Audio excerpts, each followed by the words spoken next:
8. That would work. Exactly. Adam Curry, John C. Dvorak. It's Thursday, July 3rd, 2014. Time for your Gitmo Nation Media Assassination episode 631. This is No Agenda. Compliant but not cooperative here in FEMA Region 6 in the Travis Heights hideout in the capital of the Drone Star State. In the morning, everybody. I'm Adam Curry. And from northern Silicon Valley, where it's muggy, I'm John C. Dvorak. It's Crackpot and Buzzkill in the morning. Woohoo! Why do I... What? Why do I feel obliged to give the weather report? Well, we do weather and traffic on the 8s. On the 8s. On the 8s every... And it's actually 9:08. Yeah, you can set your clock by it. Weather and traffic on the 8s, everybody. Well, John, we have a unique opportunity here. Okay. Yeah, we have a unique opportunity. And I'm a little dismayed that people didn't see the opportunity, but I think we need to give our producers and listeners the tools they need. Because, and you actually wrote a pretty decent article about this.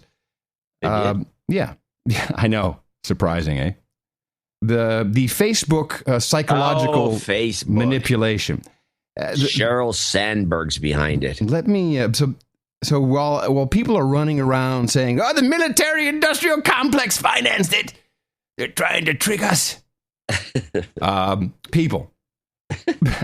This is a good moment because this is where you can hit people in the mouth who say, wow, I can't believe Facebook manipulated my emotions. This is really an outrage. This is... And what voice was that? This is the dumb guy voice. Wow, I can't believe that Facebook was manipulating my emotions in my newsfeed. Hey, I'm shocked to find that gambling is going on in here. Yeah, okay. You're winning, sir. Oh, thank you very much. This is what the mainstream media does it is their mission in life. This is what it does, mainly to sell you stuff. And this is a perfect opportunity to tell people, really, you think that this is not happening all the time in newspapers and television and radio, that your mood is not being manipulated, so that right at the moment where boy meets girl or mother's about to die, we stop for a commercial break? Are you kidding me? People don't realize this? No. As a matter of fact, they don't. It's... wait a minute. Are you as naive as they are to actually think what you expressed? What do you mean? Do you think that people are aware of or could even possibly be aware of all this? No, this is why I'm saying it's a unique opportunity for people who do understand this or perhaps needed this little nudge of a reminder. Yeah, to say, hey, gee, you think that Facebook, by the way, Facebook does 100 experiments a month. They manipulate your news feed all the time. Oh, sure. They have algorithms that give you only things that are good for you or that you will be most interested in. Okay, how about... Bullshit. Please. They will manipulate it to sell you stuff any way they can. So as we discussed this, I just happened to have my Twitter feed open because I retweeted. Mm-hmm. And here is Carlos Rodella. We know him. We know Carlos, yeah. And so he's tweeting away, oh, no, Facebook is down. A minute later, current Facebook status, possible service trouble, downrightnow.com. Gee, Carlos. Really, dude, get a life. Facebook, get a life. I thought the funniest thing I read was Sheryl Sandberg, Chief Operating Officer of Facebook, who says, we never meant to upset you. No, that's exactly what you did. What are you talking about? You actually did try to upset some people. Yeah, well, in a manner of speaking. Right. So, but the whole thing is baffling to me. I found it to be ludicrous. No, it's baffling. It's baffling that people don't understand. I do have a small issue with your column. You say, you mention micro propaganda. I believe propaganda is meant more to create a crowd of people, and then you use emotional torque, to manipulate people. And I think it's a little different than propaganda. think the propaganda is to get everyone saying, hey, man, yeah, that really sucks. And then when everyone's nose is what are you criticizing me for? That's specifically why I use the word micro. Yeah, no, but you call this micro propaganda. Oh, okay, I see what you're saying. So it's a subset of propaganda. Okay, all right, no, I got you. So people, unique opportunity. Do not run around and fall into the conspiracy theory trap, which is the only thing Facebook can do at this point to focus you away from. I got a kick out of seeing people on news channels going, wow, naughty of Facebook. What? Are you kidding me? This is the time. I do it once a year. I put it in the show notes. Go ahead and try out the Zen TV experiment. You will like it very much. And that's all I got to say on it. Do not fall into the conspiracy theory trap of the government is doing it. The government financed it. The government financed it. The government hires the same PR companies everybody else hires. They already know what they're doing. They don't have to, Exactly. What do you think? The government's experimenting on public relations tricks? They have a lot of people that work within I think there's thousands of people in PR within the Defense Department. But they already know this stuff. Well, there's at the CIA, they have an entire division called, Project Pundit. Everyone you see who is either former CIA or military or has a book, they write the books for them. The guys just go out and they're hitting the golf course. It's a gravy train. They're on the golf course all day and you got a book out. Oh yes, that's right. Time to go. My book just came out. Time to go on. How do you have time to write an 850-page book every year? Time to hang out with Don Lemon. I love it. Well, I got stopped in my tracks. Oh. At the checkout line by the Inquirer. Oh, is this the one that says, Chelsea, I'm not Chelsea's dad? Yes. I got the same one. I have it right here. I had to buy it too. Yeah. A world exclusive Bill's stunning confession. I'm not Chelsea's real dad. But I was a little distracted by Kate Gosling's picture on the front cover. Well, this is, I've been thinking about this. She literally has a blowjob lips there. That's pretty weird. Well, whatever the case, I was thinking about this. It seems to me that I'm not Chelsea's real dad story would be the cover story, not the little teaser at the top. Right. Instead of inside, who cares about Kate Gosling? Inside Kate Gosling's House of Horrors. Proof 8 kids living in hell. Secret emails. Not this woman anymore. Secret emails. Unmask Monster Mom. Well, you know what? It worked. I bought it. Well, I didn't buy it because of that. I was actually disappointed because of the cover. I thought it would actually have been a frameable cover if it wasn't for this. No, but there's a little thing at the top, and I saw it as I was paying. A little round red dot next to Chelsea's face, looking all sad. Former Clinton aide tells all. I'm like, oh, it's going to be that book promotion again. Well, yeah.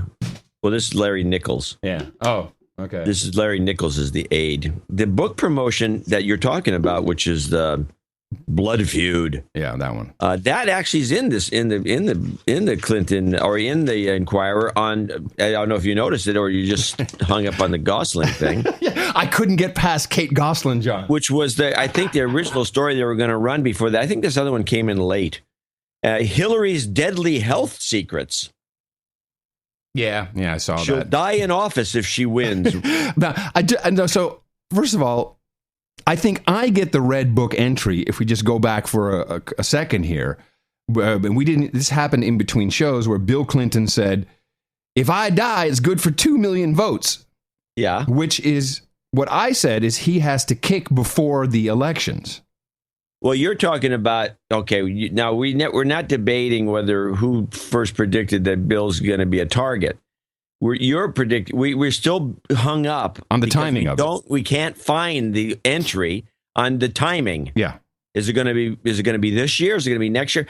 I believe that this particular, here's what I'm thinking now. I got new thoughts. Oh, okay. All right. Yeah. And I know this is maudlin, and some people say, oh, this is sick, these two guys. But wait. Hold on a second. This is very important. Everybody stand back. I've got information, man. New shit has come to light. All right. Go. Well, it's not new. Anything has come to light, but I just want to play a jingle. I'm rethinking this. I believe it's possible that Clinton planted the story about I'm not her real About dad, Chelsea, yeah. or got them to run it to get Hillary to not run for president because he knows he's a target. He's trying to protect his life. He doesn't want to get. He fears for his life. Yeah, so that's why he talked about the 2 million votes. He's drawing attention to this, to this thesis, which we developed the thesis originally, and now he's freaked about it. He doesn't need the guy's living the life. I mean, he's got $500 million in the bank. He's scamming the Haitians. He's got hotels everywhere. I mean, the guy is got private jets. He's having the time of his life. He doesn't want to get killed so Hillary can become president. So I think this whole thing that this is a desperate plea to stay alive. Yes. Well, this brings a lot of interesting angles to the forefront, and I'm going to give this one to you. I see the Obots here in my life, in and around my life, have completely swung towards Elizabeth Warren. Yep. No, you nailed that early on. I was not a believer. And now we have, what's this headline? Hillary Clinton's presidential popularity sliding. Poll shows. But really and this was quite funny, this Hobby Lobby case, which I do have a couple things to say about later. And this was actually very strange. People were reposting. You know who I'm talking about when I say people. You know, the Obots. And of course, I had to check Facebook just to see. And Elizabeth Warren, what she does is it's a pretty smart social media trick, since you're limited on Twitter and too many words is just complicated. Instead of posting words, they make up a little banner, like a little square placard, if you will. And it's a quote by Elizabeth Warren. And everybody, the artist and, the brain surgeon and his wife, everybody's reposting this. The funny thing is, when Mickey read it to me, because she discovered it first, there's a huge grammatical error in it, which I don't think they've even corrected. But I'll give you the quote. First, I will give it to you the way it's supposed to read. I cannot believe that we live in a world where we would even consider, blue, letting some big corporation deny the women who work for it access to the basic medical tests, treatments, or prescriptions that they need based on vague moral objections. The Supreme Court has headed in a very scary direction. Elizabeth Warren. Very scary. Ooh, it's so scary. The funny thing is, and I put this what are we gonna do? I put this in the show notes. How it actually reads, and remember, this is a placard. I cannot believe that we live in a world where would even consider letting. So they forgot the whole we word. It's just not even in there. What? Yeah, it says, I cannot believe that we live in a world where would even consider letting some big corporation deny, etc. Where would? Where would? And no one sees this. Everyone's just posting this thing. They didn't even really read it, I guess. It's like one of those, they had, I don't know if you've ever seen this. I used to go to more of these things than I do nowadays, but it was a seminar given by one of these, I don't know what kind of a seminar this is. So this is Swingers convention? No, I have never been to one of those, but it was one of these things. And the guy he says it was about messaging or something. I can't remember what the theme was, but I do remember him throwing up a sign, and then he asked how many times was something in there, and you could never guess it. And you could actually, with the sign up, you can't. It's like, how many uses of the word are? I don't know. Right.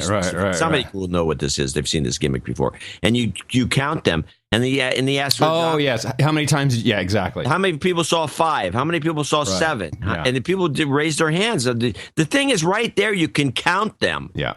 And it's like 9 or something. And for some reason you can't count them. Your brain just won't do it. Yeah. And there's these moments like that. And a lot of it's pre-programming. And what we see with this particular thing you're talking about is the pre-programming of the word. In other words, your mind expects it to be there. Yeah, exactly. So it is there, and it puts it there. It makes it there. And another example of the same guy did at the same speech, which I think was really, I love this one. He got half the audience to look at a slide of a rabbit and he got half the audience to look at a slide of something else, like a flower pot or something. Mm-hmm. And then he had everybody look at the same slide, which was a kind of a composite Rorschach test kind of thing. Just a kind of a. You mean the ink spots? It was like an ink spot. Yeah. And then half the audience said rabbit and the other half said. Yeah, one half said it was a rabbit, and the other half said flower pot or whatever, was something else. Yeah. And it was like, because you've been pre-programmed to look at that. Yeah. And this is used by propagandists and douchebags forever. and it's a part of the culture. It's just. And so that we, I think when you show something like that, it merely shows how easy it is to manipulate the human brain. Yeah, no, it was a long-winded explanation, but it is. It's very easy, and that's one of the things that people have to realize that we're doing on our show is trying to undo that programming, or at least try and reveal it. We can't undo anything. No. We can't. You just can't undo it, but you can reveal it, so at least people are aware. But yeah, Elizabeth Warren. So I'd like to get through this just right off the top, because it is important to show how. Are you going to do the Supreme Court thing? Yeah, I got to. Okay, I have a couple clips that do ancillary to your thing. You want to do that to lead in, and then I can get to the propaganda and the programming and the analysis. I have here's the intro to the story, which is done on PBS NewsHour, and you can play that. I have a question. Yeah. Before the PBS NewsHour, yesterday I had some time. They have something called the Nightly Business Review. Do you have that in this report? Yeah. Yeah. Do you have that at your place too? It's like PBS, right? Yeah. But it's produced entirely by CNBC. Yeah, it's been bouncing around. At first, it was independent.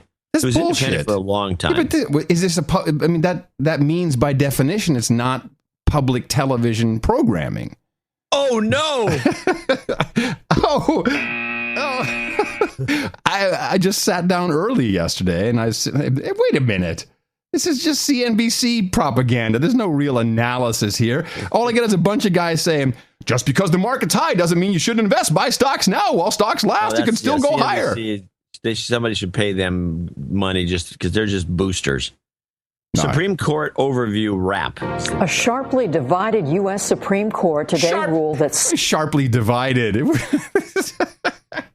5-4 is just a majority. Some corporations can opt out of the Affordable Care Act's contraceptive coverage mandate because of religious objections. The 5-4 decision comes 2 years after the justices upheld the president's health care law. And it leaves the Obama administration to look for another way to make sure all women who want it have access to contraceptive care. As word of the decision spread, cheers erupted outside the court from opponents of the contraceptive coverage mandate. The main takeaway is that our government overreached yet again, and our government cannot force individuals to violate their freedom of conscience and their freedom of beliefs. On the other side, supporters of the mandate voiced disappointment. Clearly, the court is just out of touch with the will of the American people on this. Birth control is not controversial. It's really not, except for a very small, extreme religious minority. 2 companies successfully challenged the mandate in the Affordable Care Act. Hobby Lobby, based in Oklahoma, is a national craft store chain with more than 600 stores and some 15,000 full-time employees. It's owned by an evangelical Christian family. Conestoga Wood, a cabinet maker based in Pennsylvania, is owned by a Mennonite family and has about 950 employees. Both firms argued that having to cover contraception violates their religious beliefs. Excellent. I see you have one more clip. There was one. This one woman came in with some sidetracked analysis that I thought was. I don't know if you're going to include any of this because it was. Let's have a listen. Stuff I never heard of. So the court, the companies were saying we are being asked to violate our religious beliefs. What in handing down this decision? What did the court base the decision on? Well, Judy, the court starts with the law, the Religious Freedom Restoration Act, and that act prohibits the government from imposing a substantial burden on a person's exercise of religion unless the government has a compelling interest and uses narrowly the least restrictive means to further that interest. So Justice Alito, who delivered the majority opinion today for a 5-4 court, started with the language of the law. Are for-profit corporations persons under the Religious Freedom Restoration Act? He looked to what's known as the Dictionary Act that Congress uses to define certain words and statutes. Persons, he said, have always included corporations. And he noted that nonprofit religious organizations have been allowed to bring lawsuits under this particular law. That's a very good analysis. It's only part of it, though. But all right, take it, Maestro. Okay, so the analysis is, I'll do the analysis at the end because that's kind of funny when you hear what this is really all about. But I'm pretty sure that the Democratic Party, the White House administration, who are desperate to try, I mean, we have an election coming up, midterm election, are very desperate to put the opposite party, even though you can have many more in America, but the Republicans, known as the GOP, to put them in as harsh a light as possible. And they could not have had a better outcome, really, because in the end, you'll see that it doesn't matter. The women who work at Hobby Lobby will still receive their birth control. And it's important to note here that there is a difference between contraception and birth control. And these two terms, even in the dictionary, are mixed up all the time. What the case is about is indeed, as this woman pointed out correctly, is a for-profit corporation allowed to have religious freedom, i.e. the government can't force them to do something against their religious beliefs, according to the law as a person. And the Dictionary Act, and this is what everyone laughed at Mitt Romney about, corporations are people. When the law in America says a person, that means corporation, any kind of grouping. Your Boy Scout troop is a person by the legal definition in the United States. So these things are written into law very specifically. It's not an oversight or a mistake. Kind of irrelevant for the propaganda of this case. And some of it was fantastic. So you could really take this any way you want. You could have a war on religion, one way or the other way. You could say the left is waging a war on the right. You could say the right is waging a war on Obama, that he's a heathen. It could be a war on women. All of these things. And what I saw on the news channels kind of ran the gamut. So here's Terry O'Neill to kick one off. She is from the National Organization for Women, and she added another little bit to it, which is just fantastic in the I believe, invasion of human rights of the American public, for sure, with this terrible propaganda being thrown at them. But let's be clear. The men who wrote this decision... right there. Apparently, there is a difference between Supreme Court justices. If they're men, then they're assholes. Because they have no business writing any laws that have anything to do with women, apparently. On behalf of the Supreme Court, have entered into a war on women. They have become a blatantly politically activist, anti-woman political organization. There are some beliefs that are so heinous that government should not respect them. No way, no how. Apartheid in South Africa was justified on religious grounds. The Southern Baptist Convention justified slavery and later Jim Crow and segregation on religious grounds. We don't accept that as a society anymore, and we should not accept plain out gender bigotry. Withholding basic health care from women is bigotry, plain and simple. We should not accept it, no matter how sincerely the belief is held. So there you go. It's racist. They're Jim Crow laws. War on women. Everything in that pot. Well, it's fantastic. Apartheid. Throw everything in there. Wow. Now, that is borderline clip. Oh, dude, I'm not even going to roll it out. Now, just very specifically about this case, Hobby Lobby said they did not want to be forced by the government to pay for insurance coverage that specifically provided for the purchase of 4 medical treatments, I'll just call it that they believe is killing a fertilized egg, which they believe is life. 16 other, so the pill and condoms and all the, and I can't even name 16. 486 is one of them. Well, that's one that they don't want. You're right. That's what I meant. Yeah, but the 16 others, which I can't even name 16 ways of 16 types of contraception. Is okay. But okay.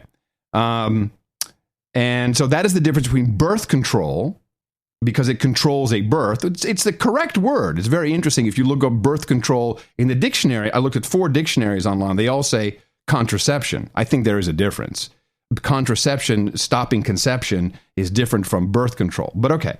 And they didn't, and now they would still cover the doctor's visit, everything except for the actual purchase of that.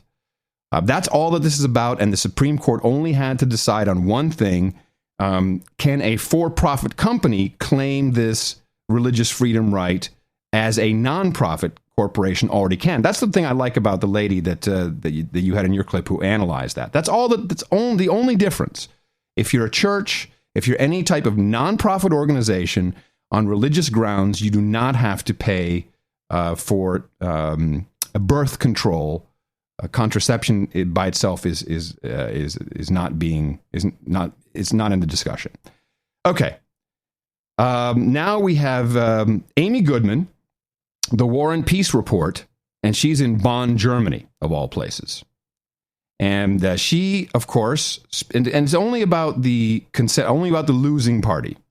And everything I see posted is Ruth Ginsburg's dissent. What a great, she wrote it.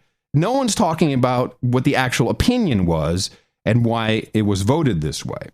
So Amy Goodman has Cecile Richards on. She is the daughter of Ann Richards, a great, great governor of the state of Texas, who was beloved, a Democrat, and she is no longer with us. But Cecile is the CEO of Planned Parenthood. And here she is mixing metaphors of birth control and contraception. For many women in this country, birth control is something that they couldn't afford. And in fact, more than a third of women in this country say they have struggled to pay for birth control and had to forego it because they needed money for rent or for groceries. I think Justice Ginsburg really hits it on the head here, which is one of the most effective forms of birth control, an IUD. The upfront costs are sometimes prohibitive for women that are making the minimum wage, and yet is a very good form of birth control that is very effective in preventing unintended pregnancy. Unfortunately, this decision means that women who work for Hobby Lobby will be unable to have that covered in their insurance plan. Yes, it doesn't mean, however, that they will have to pay for it themselves. So I want to be very clear.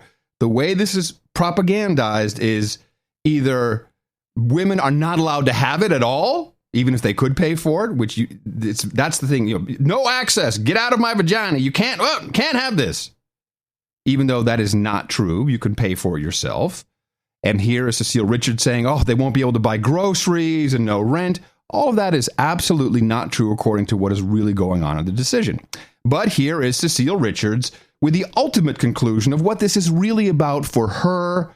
Also, I would say for Amy Goodman and for the Democratic Party, who is waging the propaganda war and abusing women, by the way, abusing women in this case for their own political means. So this is the highest court in the land. What does this mean for women around the country when it comes to reproductive health care in these years to come?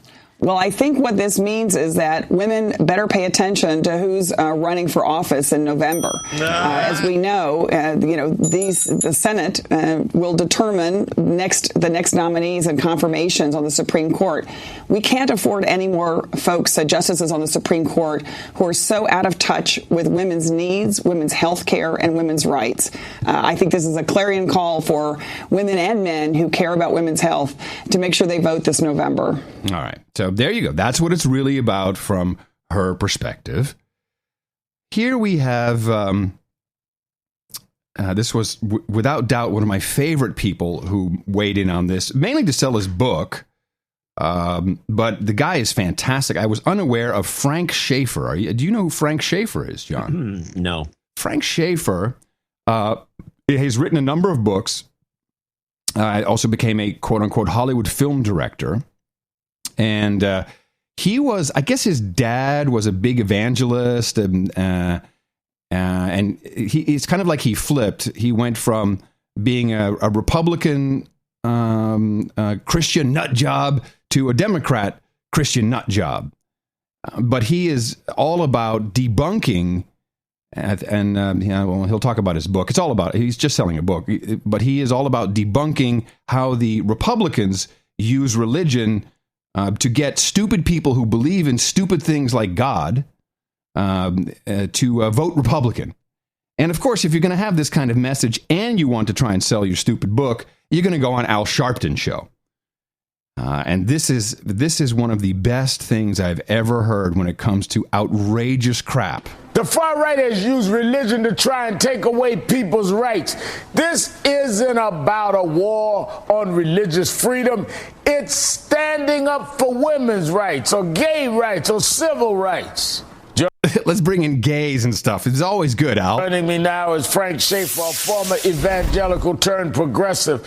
Frank. By the way, evangelical turned progressive. Are those opposites all of a sudden? This is crazy. What is this talk of the president's so-called war on religion really about? What are we really looking at here? You're looking at a group of people who raise money for religious organizations and get votes for Republican Tea Party candidates by lying to the American people about our first African-American president, who they have hated in an unchristian, despicable, and vile manner since day one. This is great. So this Supreme Court decision is now about Tea Partiers hating the black man in the White House. There you go. This is I'm riveted and ready for more, Rev. So this is just the next thing. He wasn't born in America. He's Kenyan. He's not a real American. Oh, and by the way, he is against religious liberty. This war on women and the war on gay rights, which they're also launching, has two... Stand by, John. Keep your eye out. They're launching the war on gay rights, apparently. They... Parts. One, to raise money for evangelical and Roman Catholic organizations. Two, to keep people fired up so they can win elections from people who would rather believe lies, knowing full well they are lies, than look at the humanity, compassion, and decency of an American president who cares about my wife, my daughter, my two granddaughters, and wants them to have access to contraceptives. What's shocking is not that these people lie about the president. The Supreme Court, that's supposed to be a serious organization, is now run by a bunch of GOP lackeys. And as anybody who's read my book, Why I'm an Atheist Who Believes in God, will know, these GOP lackeys are people I worked with as a young man. Hold on. I just have to break for a second. God, jeez, what is wrong with this guy? The Supreme Court is nothing but a bunch of GOP lackeys. All right, enough of him. But he's very funny. Now, so we have to kind of put all of this into perspective. Without a doubt, a lot of this is a war on religion. And Carol from CNN, Facebook.com/CarolCNN. Carol, I like Carol. She really summed it up. She gave it to us loud and clear. You cannot believe in God. Well, the other part, Jonathan, that's interesting in this, like Hobby Lobby doesn't object to all contraception, right? Just emergency contraception for specific kinds that Hobby Lobby says can cause abortion, in essence, right? But science doesn't support that. So if the court rules in Hobby Lobby's favor, isn't it saying that religion can make those decisions over science? And there it is. That's really what it is. Your new religion is science. You can't believe in something. It's not allowed. That's not what we don't want that. You can't have religion ruling over science. Oh my God! Shut up already. Science is amazing! All right. And to wrap this up, we have, and she knows full well what the score is, Miss Wasserman Schultz, the current leader of the Democratic Party, I guess. What is she? What is her? Head of the committee. Head of the committee, whatever that means. Democratic National Committee. She's the one who's behind when somebody gets a bunch of money so they can run for Congress. Right.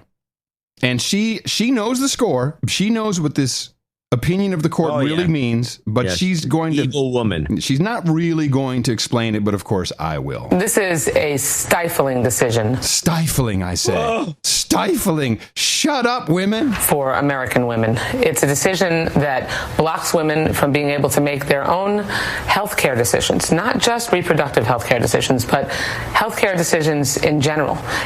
Now you'll see those companies that want to claim a religious objection really trying to push the envelope on so many different types of health care. I mean, Peter, there are organized... Okay, I just have to stop her right here. The actual opinion of the Supreme Court specifically states this opinion is for one specific thing and one thing only, and that is these 4 types of birth control. It may not be applied to blood transfusions. It may not be applied to anything else. The Supreme Court is very, very specific about this in their opinion, and she is lying. She is lying right now by saying, well, you let this go. Then they're just crazy. We're going to have everyone coming out of the woodworks to stop everything. Companies that want to claim a religious objection, really trying to push the envelope on so many different types of health care. I mean, Peter, there are organized religions that... I love this term, by the way, but I've not heard this used, organized religions. Is not all religion by definition organized? Well, it used to be a popular term. I don't know why it's not used anymore. So organized religions implies that they're organized religion implies the big ones.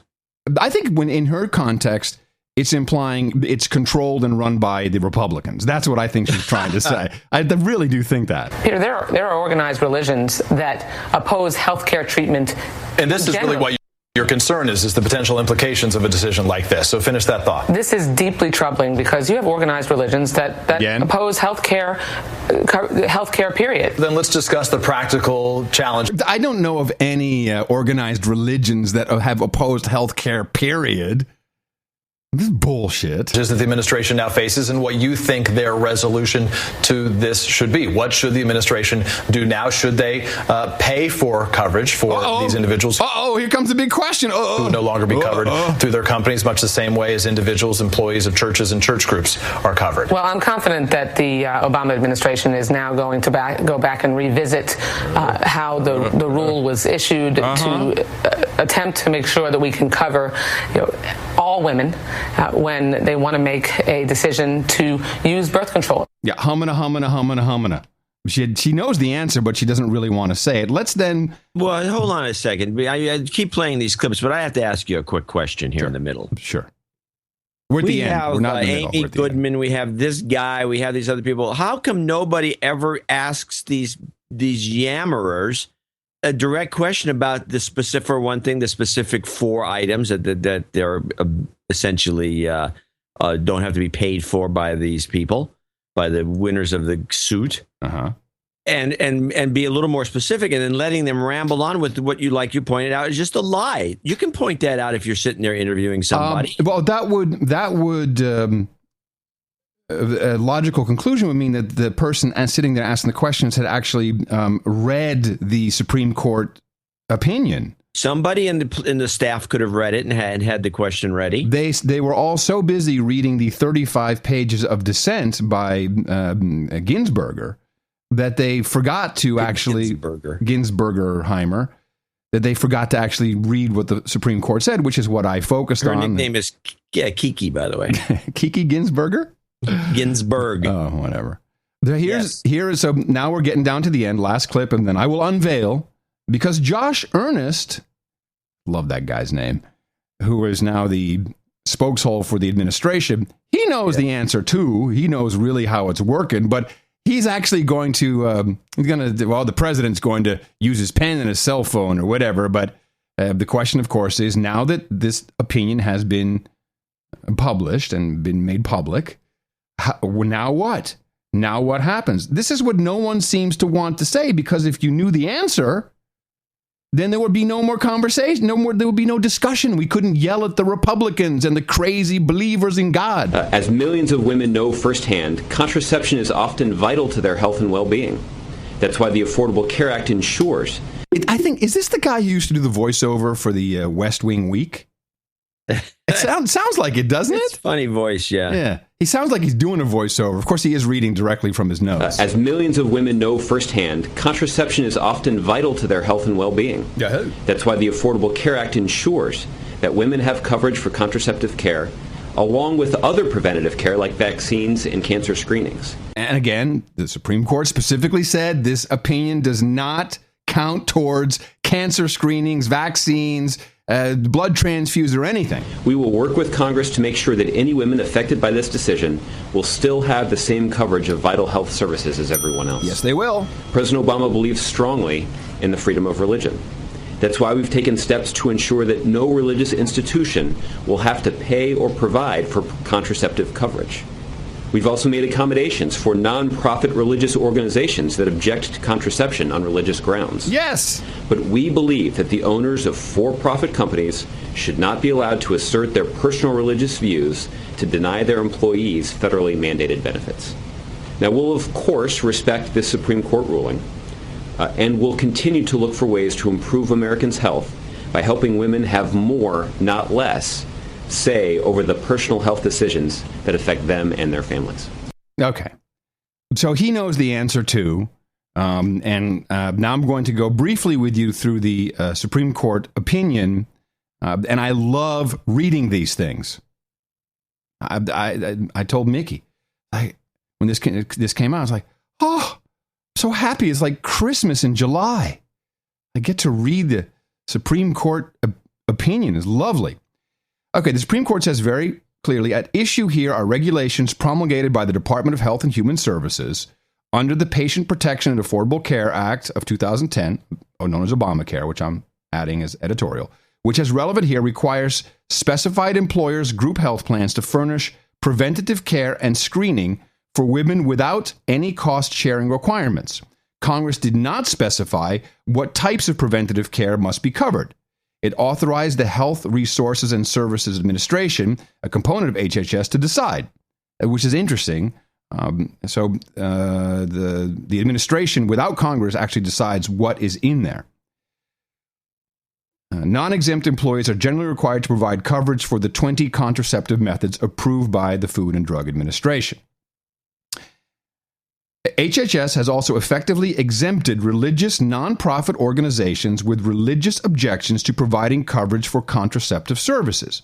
Under this accommodation, get ready for it, John, the insurance issuer must exclude contraceptive coverage from the employer's plan and provide plan participants with a separate payments for contraceptive service without imposing any cost-sharing requirements on the employer, its insurance plan, or employee beneficiaries. In these cases, the owners of 3 closely held for-profit corporations have sincere Christian beliefs that life begins at conception that would violate their religion to facilitate access to contraceptive drugs or devices that operate after that point. So, and all of this is marked up. You can find it in the show notes. So now the question is twofold, right? Really only onefold. Can a for-profit corporation, which they're now calling closely held, but in reality, this show is a closely held for-profit corporation, if you look at it technically, can that say, we are a person under the law, and the Supreme Court goes very clearly into the Dictionary Act, can we say, hey, we object to this just like a church would? And the Supreme Court said, yes, you can. And that has nothing to do with the contraceptives or birth control at hand. That is just a legal opinion. And you can't have it one way, have it this way one day and the other way the next day. Persons, our corporations, and if they are not public, if they're the opposite is closely held, then they may call on religious exemption from this particular part of the Affordable Care Act. But here's what's interesting, and it's very spelled out very clearly in the opinion. John, do you know who, in the case of a nonprofit organization that says we don't want to provide a number of these contraceptive services based on religious beliefs, did you know that A, the women covered under that plan don't have to pay and can still get these services, and that the nonprofit corporations also don't have to pay for it? Do you know who actually does pay for it? Who? The insurance companies. It was a part of their deal. It was a part of the Affordable Care Act that the insurance companies, in order for them to, and this was all about the insurance corporations, to get this fantastic deal known as the Obamacare. Right, an insurance scam at its base. Yes. Nobody seems to want to mention. Well, and that's why they're not talking about it. The insurance companies are required by law to pay for these services for corporations that are exempt under religious beliefs. Okay, so let me get this straight. Let me read it to you. The effect of the HHS created accommodation for the women employed by Hobby Lobby and other companies involved in these cases would be precisely zero. Under that accommodation, these women would still be entitled to all FDA-approved contraceptives without cost sharing. The insurance companies shall bear the burden of this, as is the case with nonprofit religious organizations. Everyone was fighting for the fucking insurance companies so that they didn't have to pay for it. That's all that this is about. It's spelled out very clearly, and the Supreme Court says very clearly the insurance companies are liable for the costs of corporations who opt out of this So the on religious women belief. did not lose anything. Will not lose anything. Nothing. They have the same. They get the same. Whatever they want, they get. Yes, sir. Yes, sir. So all this crap that we've been hearing on the mainstream media is just a smokescreen. Yes, sir. You'd have to say at this point that it had to be orchestrated by the insurance companies themselves. Yes, sir. Of I'm course, not a sir. Yet I'm not an officer. Hi. Exactly right. And so everything that we've heard is nothing more than it's just bull crap. And then, of course, the Republicans and the bots, the O-bots, they just take advantage of it because they know that it'll help them get votes. And you can terrorize. They're the liars. Yes, you can terrorize including people. This woman, yes, Terry O'Neill, yes, who associates this with apartheid. She should be ashamed of herself. She's the head of the National Organization for Women. She's scum. Yes. All of these people are scum, and they are. And the funny thing is, it's really these people who are abusing women over their back over something which is really a non-issue. Because so yes, there's a legal definition of what is a person and who may claim a religious exemption, but it doesn't mean you don't get access. It doesn't mean you have to pay for it. In fact, quite the obvious. And opposite. The opposite. Yes, the opposite. Just to give you one little extra piece of information, how does the Supreme Court measure whether this will be a burden on religious organizations for-profit organizations on religious beliefs? They did it purely by counting money. The court concluded that the contraceptive mandate substantially burdened the exercise of religion by requiring the companies to choose between compromising their religious beliefs and paying a heavy fee, because if you don't pay for that, you have to pay a fine, close to $475 million more in taxes every year, or if they simply refuse to provide coverage for the contraceptives at issue, or roughly $26 million annually if they dropped health insurance benefits for all their employees altogether, which is really kind of a drop in the bucket. So the Supreme Court, the way America is set up, it's all about money. It's all about business. They said, oh, is this a burden on you? Let's see. Does it cost you more money? Yeah, it's a burden. It has nothing to do with God or your conscience or killing babies or not killing babies. It's all about money. It's about, is it a burden on the pocketbook of this company? And two, who's going to pay for it? Oh, I'm sorry, insurance companies. You took this deal.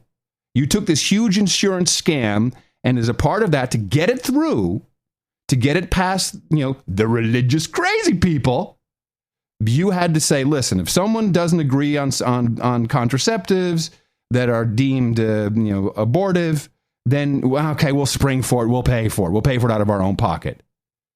And that's what all this is about. They didn't want to pay for it. Very good. That was one of the best analysis you've done. It belongs on a CD. Ramsey King can pick that one up, and we'll put it on one CD, and then I would give you a clip of the day for the composite clips of the hypocrites and sociopaths that you isolated in this particular segment. Clip of the day. Well, thank you very much. Very disturbing. I actually, as good as it was very. I found it disturbing. I mean, and the thing is, it does fall into place with a lot of other stuff going on. The corporations, there's the Dictionary Act, as it likes to be called. Yes. Has it, which otherwise corporations can't sue. They can't do a lot of stuff if they're not quote unquote people, even though it's a different kind of person. It's not like a walking, talking humanoid. But the Democrats have been using this as leverage because they know it's never going to change. You cannot change the corporations or people idea. No, it ruins everything. The entire system. It ruins everything. Yeah, it won't work. Yeah. But they like to use it as leverage. Mm-hmm. And the worst case guy in this regard is Tom Hartman. No. Well, are you going to hurt me? I don't have a Tom Hartman clip. You're lucky. Whew. But I did have one that I was going to play last time, but he won the Talkers Award for being a free speech guy of some sort. And it just disgusted me because the guy is a lackey for the Democrat Party, and all he does is just slam Republicans. Yeah. He's essentially a more soft-spoken version of Al Sharpton. And the TV show. And so I thank my lucky stars, and this will happen. This comes up more often than not in recent shows. The only reason we can actually have this conversation is because of our model of the audience producing this program. We could not have, even if the advertisers agreed with the analysis, even if they were, and even then, insurance companies, by the way, are just banks. It's not like some corporation that's sitting there giving a shit about you. It's just a bank, and people invest in insurance companies. Warren Buffett invests in insurance companies. It's called reinsurance. Right. It's just money. It's just banking. It's just money. No, you have to assume at this point that the only reason that this story was covered the way it was, which was to slam the Republicans and war on religion, women, and all the rest of it, and equate, and this is important to me. Equate religion and belief with crazy talk that should never be anywhere above science, and just crazy. And I don't go to church, I don't pray, but I do believe in people's right to do whatever they want and if you want to believe, fine. I'm not going to jump around and tell you what to do. So I defend that on the basis of the Constitution, playing by the rules. These people are trying to strike that out, and I don't like it one bit. It's just, First Amendment, Second Amendment, Fourth Amendment, 21st Amendment. All very important amendments to me. And they can all, by the way, get away with this on the mainstream media because they know they've got the green light as long as they don't go the other way and turn on what this really is about, which, again, is these insurance companies which have all the money. That I don't think we can emphasize this enough. We probably, in fact, that's why you probably haven't heard it anywhere, probably could not do that analysis, I agree with you, if this was a commercial venture. Because somebody would say something to someone and we'd lose a sponsor. And we'd be boycotted. And there would be boycotted. We'd have people, rioting in the streets. Seriously. So with that, I would like to thank you for your courage and say in the morning to you, John C. Dvorak. And in the morning to you, Adam Curry. In the morning to all ships at sea, boots on the ground, feet in the air, subs in the water. Also, the dames and knights out there. And in the morning to everyone there in the chat room, noagendastream.com. No Agenda chat.net. And thank you to all of our artists. We had a lot to choose from on the last show. Patrick Baus came through. We liked his art, and we put it on. It's always a crapshoot, I guess. It's hard to figure out why something strikes our fancy, but often it is the opposite of the title that we choose. It's on the fly. It's part of the performance. Actually, the show does not end when we hit stop on the record system. if we actually hit record in the first place, which also... Well, did you do that today? Yeah, I did. NoAgendaArtGenerator.com is where you can find everything. And we appreciate the work that our artists do. And I have it pretty much working now on all podcatchers. And people are really happy when they see that new art. And I've been checking it. I have the podcast app, and I try. Yeah, the art's part of the show. It's really cool because it's an important part of the show. You open up your app, and you see everything is the same except our art. And sometimes it changes right before your eyes because it updates a little slower when you open the app. And it's an eye catcher. It's like, oh, it's something new here. It's a big part of our show, and artists need to understand. That's why they get a full-on credit everywhere. We really appreciate that. It's and we use also alternative pieces in the newsletter. We do. That comes out on Wednesday, and there's art there too that's often a little more evergreen in style, but it's always eye-catching. Always. Let's thank a few of the executive producers here for show 631. We actually had no auto executive producer, so we have to take the top associate donation, which was a tie. So we have two executive producers. Excellent. Stephen Fettig and Simon Bennett. Fettig is in Darien, Wisconsin, and he sent in $250 through PayPal. In the morning, NoAgendaCD.com team is going to be at DEF CON 22 this year, and we're going to have a No Agenda meetup. Woo! Excellent. On the evening of Thursday, August 7th. Nice. We'll decide where we're going to get together after we've gotten some feedback and have an idea how many there will be. We'll be handing out massive stacks of No Agenda CDs for everyone to pass around at the convention. Anyone that would like to join us should email noagendacd@gmail.com so we can plan ahead regarding a venue and how many discs we're to bring. We also got a note from Ramsey Kane about this, begging us to mention this because they don't want to be stuck with 2,000 CDs. NoAgendaCD.com. I'll read his. In the morning, the new No Agenda CDs are now available on the site, NoAgendaCD.com. They are heavy on tech reporting because Steve and I are going to DEF CON in August and the No Agenda meetup. He says kind of the same thing. I will be... the meetup will not be in the convention, so anyone in Las Vegas is invited, and not just DEF CON attendees. Yeah, obviously. And again, he says noagendacd@gmail.com. And we really appreciate what Ramsey and Stephen are doing. It's a big help. These CDs really do work. People like it. They're pretty too. They're pretty. And also on noagendacd.com, you can just grab clips and play them for people. And it does often get people interested. And I'm hoping that today's opening will be something that you can use to get people interested in an alternative analysis to the micro propaganda and macro propaganda they are exposed to, which of course is a severe violation of their human rights. Yeah. I'm sticking Absolutely. To it. Okay, let me get back to this. By the way, on Eric's, I moved my email. I went off. Is it Eric mentioned have Simon Bennett as a knight today? I believe so. Let me double check. We have 3, I think, today. Actually, there's 4. There's another one that came in by mail that I didn't forward to Eric. Okay, Simon, Jason, and Brad. Yeah. Simon. Okay, there's another one too. You're gonna have to put on there, which I'll discuss later. All right. Good. Okay, Simon Bennett came in. He doesn't have anything for us to read, but he did, except for his accounting. $250, Ipswich in Suffolk, and he came with $250. So those two will be because they're the highest donors in the group above 200. So they become executive producers by default.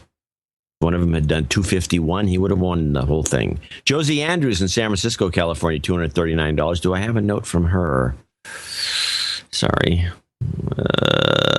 Is that a check that came in? I don't believe so. That's why I'm going to look in my email. Well, the check that came in was Josie Andrews, PayPal. My short comment about my donation. Josie Lane is a different person. Okay. I don't have anything for Josie. Let me take one quick look at her. No, now it stopped working. Okay, never mind. No. Josie will say what you need later. You mean your squirrel mail stopped responding? I hear you. Hey. There it is. So her email is Josie. Oh, okay. This is Josie Lane. Oh, there you go. Josie Lane. Josie Lane, my short comment about my donation. Okay. I just donated $2.39 to the show, but in my haste, I forgot to add my short comment. So here it is. My wonderful husband, Mr. Michael Andrews, will be celebrating his 39th birthday on July 2nd. Did we put him on? Okay, we obviously have to put him on the list. Hold on a second. What's his name? Michael Andrews. Michael Andrews. Do we have a number? 39. 39. So he says. Yeah. He's been listening to your show religiously for over a year now. His life is made all the better if he can get me and the kids to listen to.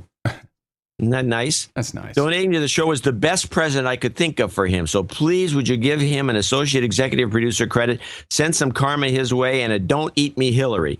He could always use a good birthday de-douching as well. So he needs those three things. Happy birthday to Mike from your extremely patient and tolerant wife, Josie, and your wild and wonderful children, Julia and Adam. Okay, so he needs a karma, a don't eat me, what else? And a de-douching. A de-douching, okay. You've been de-douched. Eat me, Hillary Clinton. You've got karma. Hey. All right. Okay, well, I'm glad we did that. Yep, me too. Zachary Zeisler. I think Zeisler was, I would say Zeisler. In Omaha, Nebraska, where all the money is. He says, Dear sirs, okay, you're going to have to do this one, Adam. Oh, I don't have it in front of me. I'm going to read it, and you're going to have to deal with it. Okay. Drunk donation. If you would please say the following in an accented German voice. Okay. And this phrase is infotainment to the max. Infotainment to the max. How'd that sound? It's better than my. I could. Infotainment to the max. Yeah, that's pretty good. It's okay. I hope he's still drunk when he hears this. Otherwise, it may not be that funny. I don't know. He says he needs a de-douching and a karma shot. No, we can totally hand you that, my friend. You've been de-douched. You've got karma. Well, thank you. Aaron Ramroth in Amsterdam. $200. And he, let me take a look if he's got anything. I'm sorry I have to do this on the fly. What happened? I didn't expect so many blanks to come up. Yeah. Well, again, people weren't putting the comment in the comment box, and they send us email. Yeah. And then... Well, that's funny, because if they send us, quote-unquote, us email, I'm adam@curry.com, he's john@curry.com, I always forward it to Eric to put it on the spreadsheet, and I believe everything I forward to him does get on the spreadsheet. Well... Do you forward everything you get to Eric? I do when I get it. The Josie thing was missed because she has a different name. Correct. And there's other issues, I guess, and I didn't forward it to anybody because I didn't see it. Okay, it's all right. It's all right. It's all right. It's all right. It's all right. It's not your fault. So Aaron Ramroth, there's nothing I can find from him. Well, we appreciate it. And $200. And finally, Wesley Young in Jamestown, New York, $200. And I believe that did come in as just one of them, our checks. But just to be, since I've been doing this all morning, I might as well do one more. Young, Y-O-U-N-G. And that is Wesley Young. And again, nothing. So we want to thank all these people for helping us with these executive and associate executive producer donations. And we remind you to go to Dvorak.org/NA for the Sunday show, which is going to be, it might be okay if we get everyone just to think about us for one more show. At Dvorak.org/NA, channeldvorak.com/NA, noagendashow.com and noagendanation.com. Both have donation buttons you can click on and also get to us that way. Also, a quick thank you to Sir A.J. Reichstadt, who is the first baronet of Treasure Valley, Idaho, in Gitmo Nation. He maintains the peerage map, itm.im/peerage. And to answer the question for baronetics, can a baronet claim a protectorate? All baronetcies are distinguished by having a territorial designation. A territorial designation is an aspect of the creation of modern peerages that links them to a specific place or places, so that is true. And there you have it. If you are a baronet, you get to claim you have a territorial designation, which will be a portion of the protectorate of the baron or grand duke. And this shit will matter one day. Yeah, when the whole world collapses, somebody's going to find this map and go, oh, lineage. Okay, well, yes, you do get this acreage, young lady. At least yes, you're related to them. At least we know who's in charge. Dvorak.org France/NA. And of course, we need your continued help with propagating the formula. Our formula is this. We go out, we hit people in the mouth.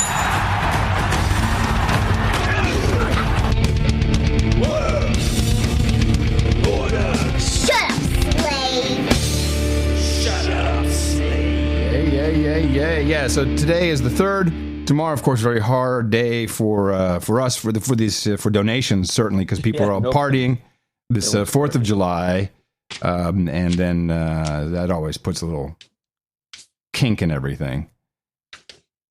But there you go. And we're not. I mean, we're having dinner with some friends, but I mean, we're moving. I don't know if I mentioned this on the show. We're moving. July 15th, I believe, is when we move. You're out of there. Yep. Yeah. It's been a challenge.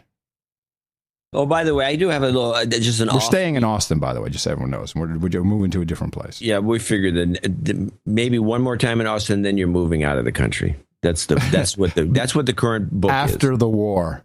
The book is that you're leaving. After the war. I just want to play this clip. It's a little thing that maybe kind of relates a little bit to the Facebook rant and the stuff we said at the beginning of the show. But I just want to play this clip so I can remind people what my attitude about cards, those, Safeway Club card. I've always said, don't use these cards. And here's the reason. Tracking consumer. Oh, I'm sorry. I had no idea where you were going. A story published a few days ago caught our attention. It described how hospitals buy information about you to determine how likely you are to get sick and what it will cost to treat you. For more, we're joined by one of the co-authors, Shannon Pettypiece of Bloomberg News. So what are they buying and who are they buying it from? Well, they're buying the same type of data that retailers have been using for years to target products at you. And what we're talking about here is information that's collected by companies called data brokers, which can track every transaction a consumer makes, every purchase they make with a drugstore or a grocery store loyalty card. Yeah. Loyalty card. Yeah. Yeah, now this goes to the insurance companies too. Don't let anybody fool you. And if you start buying too much butter, you will be your rates will go up. This is, and we have talked about this for years. We've been talking about this, and it started with that prediction came true. This GPS trackers, and now you already get a better deal with Progressive. Started with that in America. If you put the tracker in the car, and that's just the beginning of it. And that's just the very beginning, and everyone's like, "Oh, I get a cheaper deal." But it's the same thing with all with like Facebook as an example. You take your free trinkets, like a dumb Native American, and you give away like the whole country because you have a shiny mirror. Dumb. So I have a little thing I can go off on. I don't think they're dumb anymore. They just got hoodwinked. I know you're taking that back. It came out wrong. It came out wrong. I didn't mean it that way. It came out wrong. I heard it. I went. No, it came out wrong. Adam@curry.com. It came out wrong. You know what I meant. Yeah, what you meant was they shouldn't have given the island of Manhattan. Of course, you don't even know that they did that. It could be just one guy taking advantage of the situation. Some guy. Yeah, give me some beach. Yes, this is all yours. which led to, of course, people who sell the Brooklyn Bridge. Yeah, exactly. Why not? Yeah. All right, so wait, how are we doing with the soccer? How are we doing with the soccer? Go ahead and boom shakalaka, brother. Well, interesting. I do have some comments on the soccer. Okay, before you do that, I want to go into my little thing that was just run on Real Sports, and I've come to a new conclusion about all this promotion for soccer. And when you hear about this was a long 20-minute report. I took 3 clips from it. And the series is called on the clip list is "Soccer is Rigged." And I want to play these 3 clips before we start talking about soccer. Where we begin tonight with a global game that's on everyone's lips and everyone's TV these days, and that's soccer, or as everyone outside of the United States calls it, football. It's played on every continent and in every corner of the globe. And as the World Cup unfolds in Brazil, the depth and breadth of soccer's appeal is pretty obvious. But amid all its success, the world's most popular game is being increasingly compromised by widespread corruption, the likes of which no major sport has ever seen. In an effort to better understand the depth of the problem, we traveled to 6 countries over the past year to learn just how much match fixers have compromised the sport's integrity and enriched themselves doing it. To those in attendance and watching on TV, this looked like a typical soccer match in Italy. And in many ways it was. It had thrills and energy and passion. Only the outcome of this game was never in doubt, because the game was fixed. That was the perfectly manipulated game, because it wasn't just me. Other teammates were also being paid. Of the 22 players on the field, how many were in on it? 3 were involved in my team. Carlo Gervasoni, a defender, was one of several players who had accepted bribes to lose the game. So when it appeared that Gervasoni was doing his best to defend his goal, he was actually doing the opposite, by intentionally committing a foul. You decked an opposing player in the box. Was that part of the plan? Yes, because we needed the other team to score a goal. His hit led to a penalty kick for the opposition. All that was left for Gervasoni was to pretend to be upset about it. I love the outrage that you show here. I had to do my part. You're a good actor. Of course, it didn't hurt that the supporting cast in this on-field charade included his goalie, who was also in on the fix. The goalie almost fell into his own net.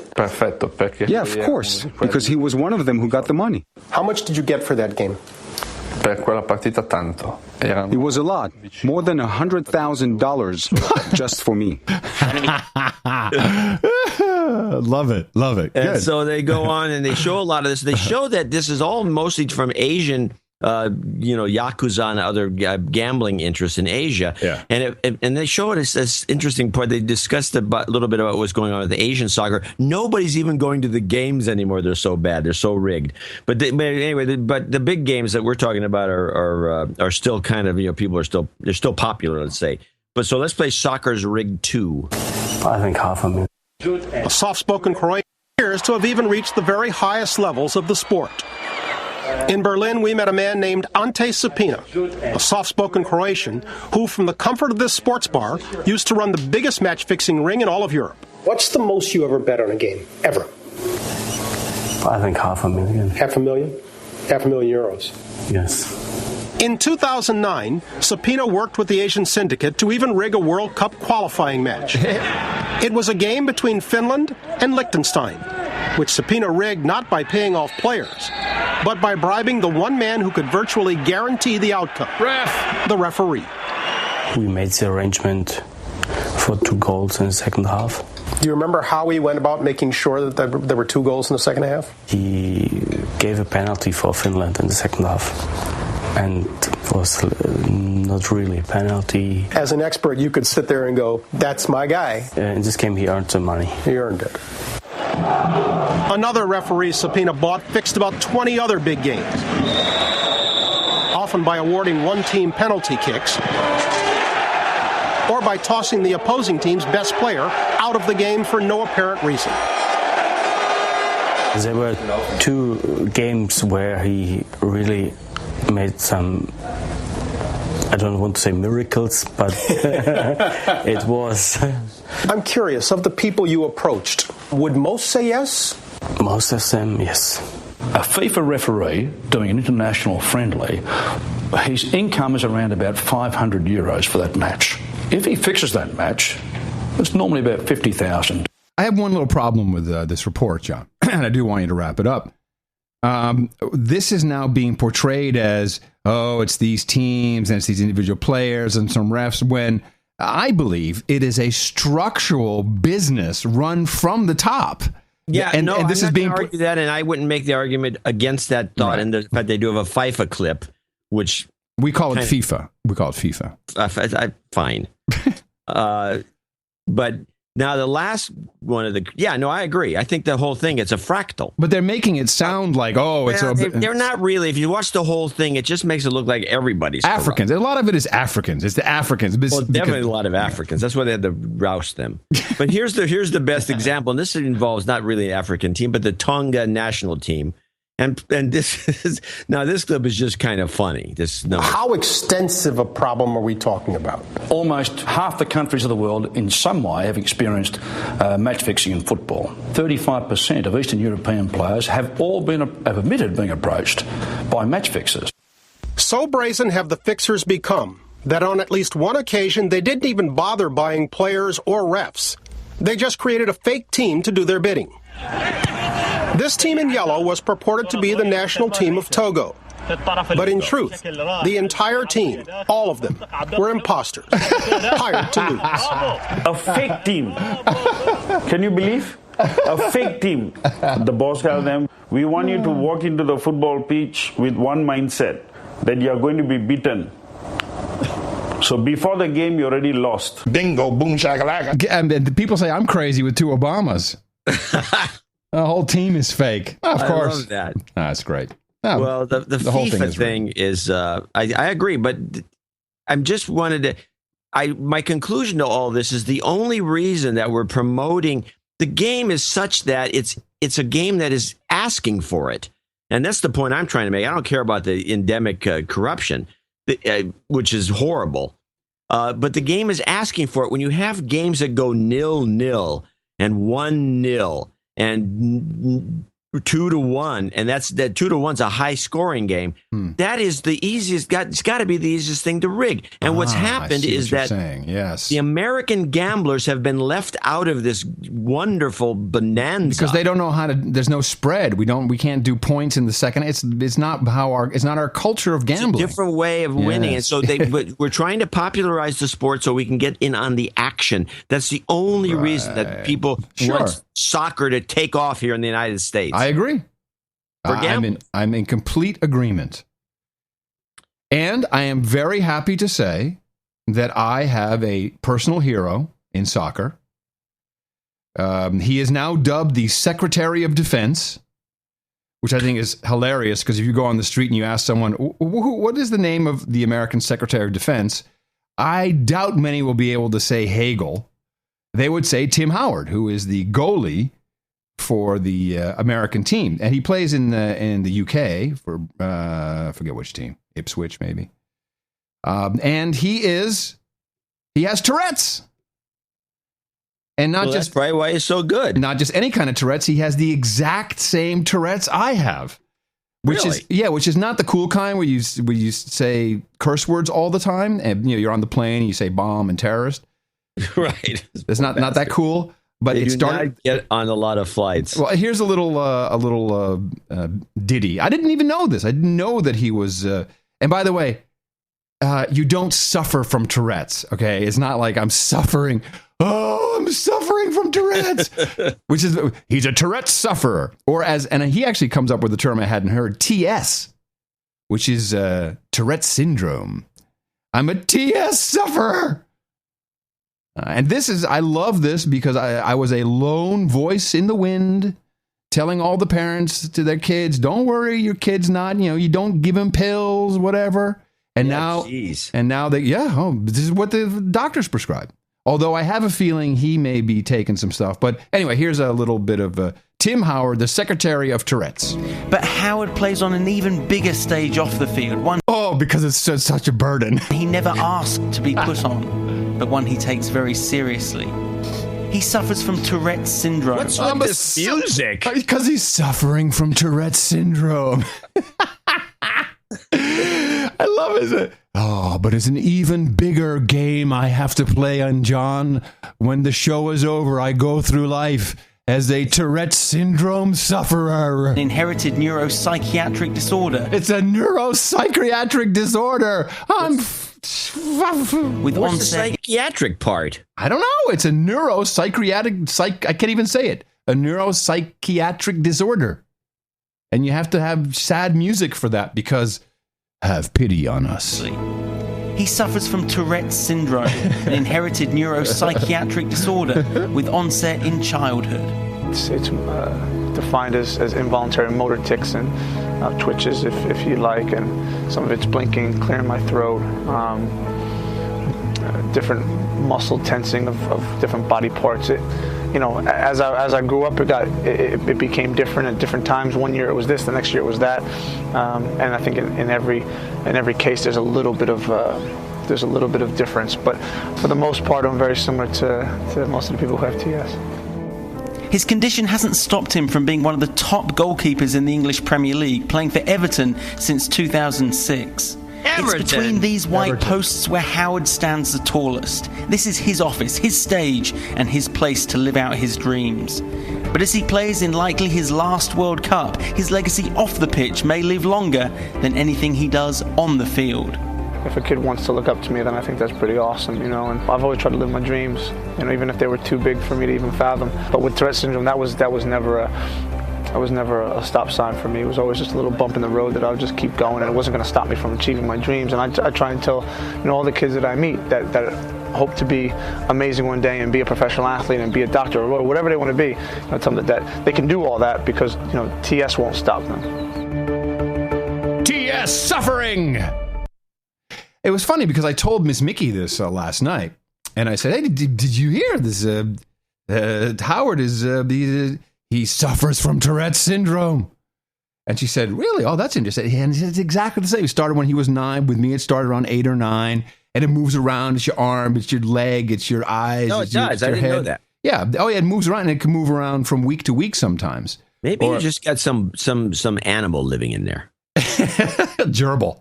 Gerbil. And but what was funny, she said, "Well, but how can he play World Cup soccer with Tourette's?" What? I know. I said, "Are you kidding me? This is why he's so good, because he wants to jump to the right to catch the ball, and his head goes left, and it's because of the unexpected." How can you play World Cup soccer? I said, "I do a world-class podcast with my Tourette's, okay?" Amazing. I love the sad music, though. The sad, that's pathetic, that report. That's manipulating this bull crap. This is why I play it. I love it, I love it, I love it, I love it. Tim Howard, hero of the ticks. Apparently, hero of the ticks. he broke the record, I guess, for saves, which tells me that the team really stinks. Yeah. So here's the one thing I have, and this is very strange, okay? Very, very strange. A Brazilian ambassador in a country I cannot name because it would give away who told me this story. One of our producers had a dinner, sit-down dinner, private dinner with an ambassador to Brazil, from Brazil, in this country. And the ambassador said the World Cup final will be 2-1 Brazil winning over Germany, which is not even possible, which tells me that something is going to happen, that somehow Brazil and Germany... I don't see how that's possible either, even though that was my prediction. Exactly the same, 2-1. But that can't happen according to the way the pool is set up. So maybe someone would have to forfeit or something weird would happen. That might be some strange condition. Well, there's another possibility here, which was that was the original layout. And it got changed at the last minute because they wanted a different Brazil versus someone. And I'm thinking the following, because this is a possibility, if I'm not mistaken. You can look at the brackets, or people can jump to conclusions and start tweeting before we finish the show. By the way, people, please do not do that. Because when you send us an email saying, "I heard you say this, you stupid idiots," and blah, blah, blah, blah. So, and we read the email saying, "Oh, gee, if the guy had only listened for like 30 minutes more," and then you send another email, which is your apology email. Now you've wasted my time twice. Right. Brazil versus Argentina. Yes, I think we mentioned this, didn't we? Yeah, and I think 2-1 Brazil wins over Argentina. Yeah, and I think it's because they're trying to assuage South America, which has always been given a short stick on these things, because everyone knows in South America is a huge soccer mania all the way up through Mexico. And I think this will be one of the really great, and this will draw a lot of fans to the match, to watch the match and even go to the place, to the stands from Argentina, because it's it's not a short drive. You have to fly in, even though it's right next door. Mm-hmm. And I think it'll just be a boost for the league or the FIFA in Latin America. I think it's important, and it's also a great rivalry. Brazil and Argentina have always hated each other. I agree. And so it'll be a nice match, as opposed to yet another European. And now the French, I think, is a possibility. I think the French can go in to the finals. The French are very, very good, and they're kind of, they just slide in there. But the French are good. But the French are being beaten down for a number of reasons, and it's funny because you guys talked about it on DH Unplugged. The BNP Paribas, the French bank, has been fined some massive $8 or $9 billion. 8.9, something like that. 8.9. And they're not allowed to trade in U.S. dollars and all this stuff, which Putin says, our buddy Putin, is because the French were still going to sell their battle warships to Russia. And they said to America, like, yeah, we're still going to sell these ships. And America said, oh, yeah? Oh, yeah, it's time to fine you and kick your bank out of doing business in American dollars. And I think there's some validity to that. I actually don't think my theory on this fine is different. Oh, I think there may have an element of truth to that. It may look like a good explanation, but my explanation is more along the lines of that we're getting tired of our companies getting fined by the EU. Picking on Google, picking on Microsoft, and just stealing money. Similar. Billion. You just take a bunch of billions and say, well, we can play that game too.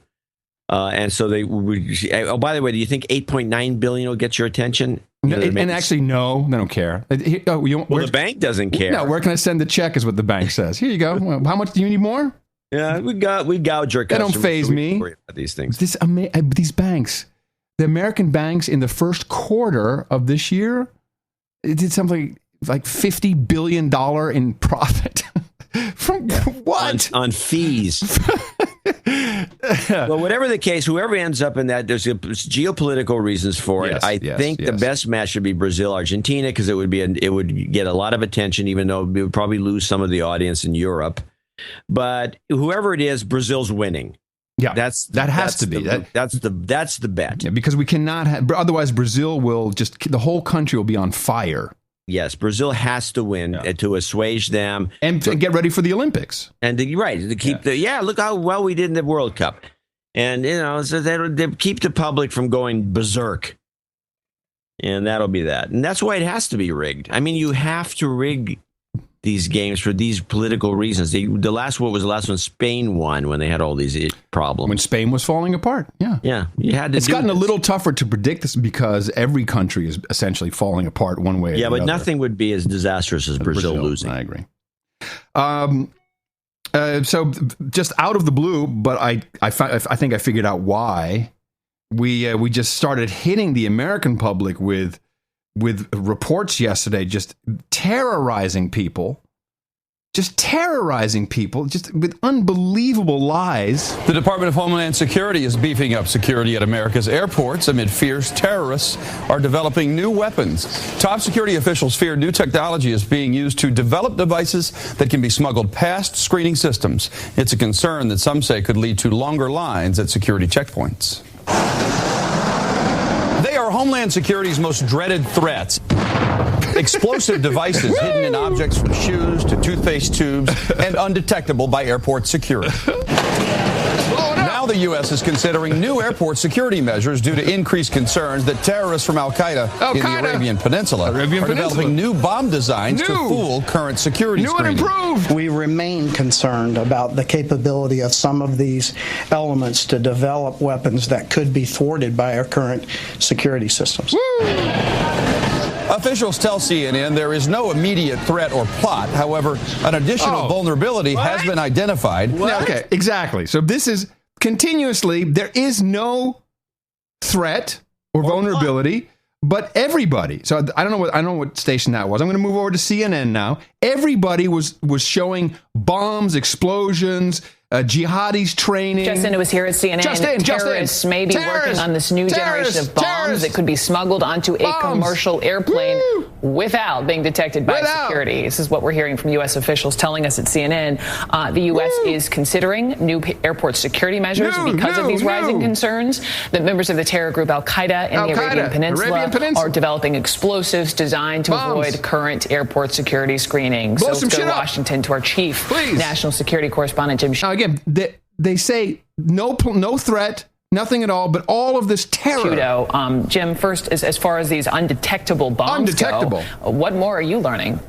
Well, this has been a long-running concern for a number of months. U.S. officials have been concerned about and warning about, particularly AQAP, as you mentioned, and their master bomb maker that you may have heard of before. Now, we know this because we had Nancy Pelosi weeks ago saying the master bomb maker, they've got plans. We've seen they've got, they're trying to blow up truck bombs, new crazy new bombs. So this is not new, but for some reason, which I think I know, this has to be packaged right now. Al-Asiri developing bombs that can get past security screening. They don't have a lot of metal parts, so they can get through, both the pat-downs, but also... Not a lot of metal parts. What does that even mean? One metal part will trip it off, moron. The screening machines. That's been an existing concern. What's happened now is that concern has increased due to an additional vulnerability to that kind of bomb being identified by intelligence analysts. And now DHS is considering what do they do to respond to that so that they can spot these things. They haven't decided what those measures are, but they are considering those measures. They've been concerned for a long time, Aaron. I've heard this, Brooke, a number of times. Aaron, Brooke, whatever your name is. And now, clearly, that concern is raised to a level where they're trying to consider what they can do about it. I'm thinking it's a holiday week. People are flying. I don't know how soon they will be doing anything. Yeah, that's when you want to terrorize people. That's the best time. What are you hearing from DHS? It won't come that soon. It's something they're considering now. It's not going to affect the July 4th weekend. Okay. So that's at the end of the report. ABC packages something up for all their stations to play. Iraqi military video showed a Russian cargo jet with the first delivery of 12 warplanes the Iraqi government has bought secondhand from Moscow. The ground attack fighter jets are the latest effort by the Iraqi government to turn the tide of battle against Islamist Sunni invaders. Now, see, what we're doing now is we're turning the news in Iraq. We're trying to meld that into terror in American skies. Terror, be afraid, citizens. Syria, who have overrun much of their country. The planes will be used to support ground troops such as these. Iraqi state TV showed the counterattacking in an effort to retake the town of Tikrit. The soldier fires an automatic weapon at a fuel tanker, igniting its contents. There are conflicting reports. World War I machine gun. And he's shooting at a tanker to try and blow it up. About which side has the upper hand in the battle. Iraqi security officials say they are coordinating the campaign with the United States. Take it home, baby. And the U.S. is now flying armed droned aircraft over Baghdad. Meanwhile, there is a spike in fears that the violence in Iraq could overflow onto American soil. Spike in fear. Yeah, you're causing the spike in fear. Our homeland is at risk. Wait a minute. Back that up. He said it's going to overflow into American soil? Yeah. Oh, yeah. Does anybody working these networks actually understand geography? They don't care. It's just, and I have the reason why, but I want to draw it out as long as possible. Okay. Milk it. Flow onto American soil. We got to hit the top of the hour, Johnny. I can milk it. I can stretch this segment all the way to the news and weather on the 8th. Stretch it. Could overflow onto American soil. Oh, what's that? Oh, it looks like some spillover from Iraq. Our homeland is at risk. I love that. And they put Lindsey Graham, his only quote, "Our homeland is at risk." Listen to this. Fucking assholes. The spike in fears that the violence in Iraq could overflow onto American soil. Our homeland is at risk. Radicals in Syria, some with... They just throw that in there. Our homeland is at risk. I think when I'm going to be... could I have 2 loaves of white bread? Our homeland is at risk. And I'd like some croissants. European and U.S. passports could get on commercial flights carrying a new generation of non-metallic explosives disguised as innocent, everyday carry-ons, toothpaste.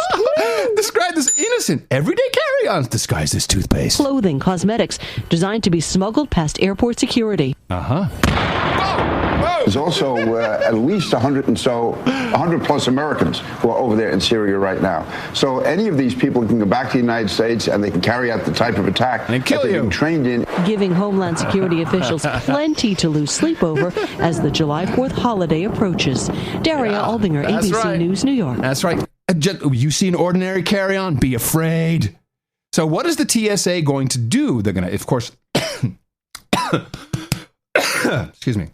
They're going to do something that I find very, very annoying. We're told that this will not change what passengers can bring on board flights, for instance, laptops or iPhones, but passengers will see additional screening of shoes and electronics. They'll see additional screening for explosive residue, those swab machines you're now familiar with. You should be familiar with that, Slave. They may also see additional screening at gates, Brianna. You know, sometimes on flights, in addition to the screening you go through just after check-in, when you get to the gate, they might look at your bag again or swab you again. And I'm told that this is really about AQAP and them always refining bombs that get past security, fewer metal parts, less explosive residue, and that's the real thing behind these threats. No, it's not.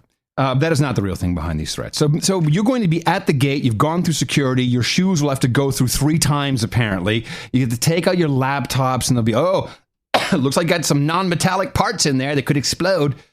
All this just over and over, and then you're at the gate, and they come over like a swab you at the gate like a fucking slave. I'm so mad about this.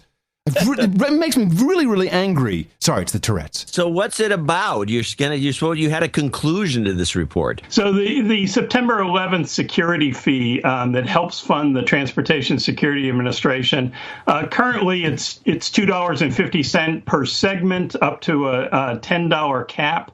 On July 21st, it's going to $5.60 for a one-way ticket. So they've made it a little simpler rather than per segment. They're looking at one-way tickets.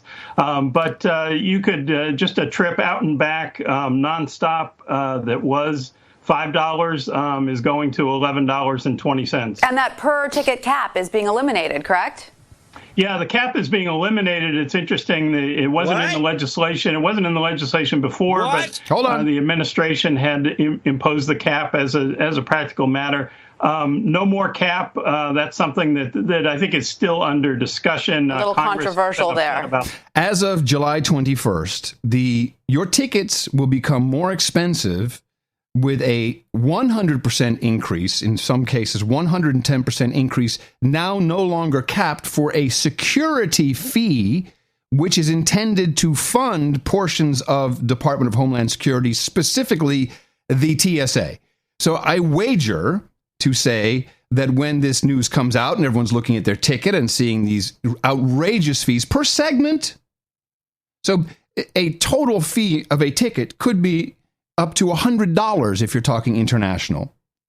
Extra as a security fee, I wager to say that all of this fear is now being put in place so you don't question that. Do you not want to be safe with these non-metallic objects that can blow up like a regular carry-on?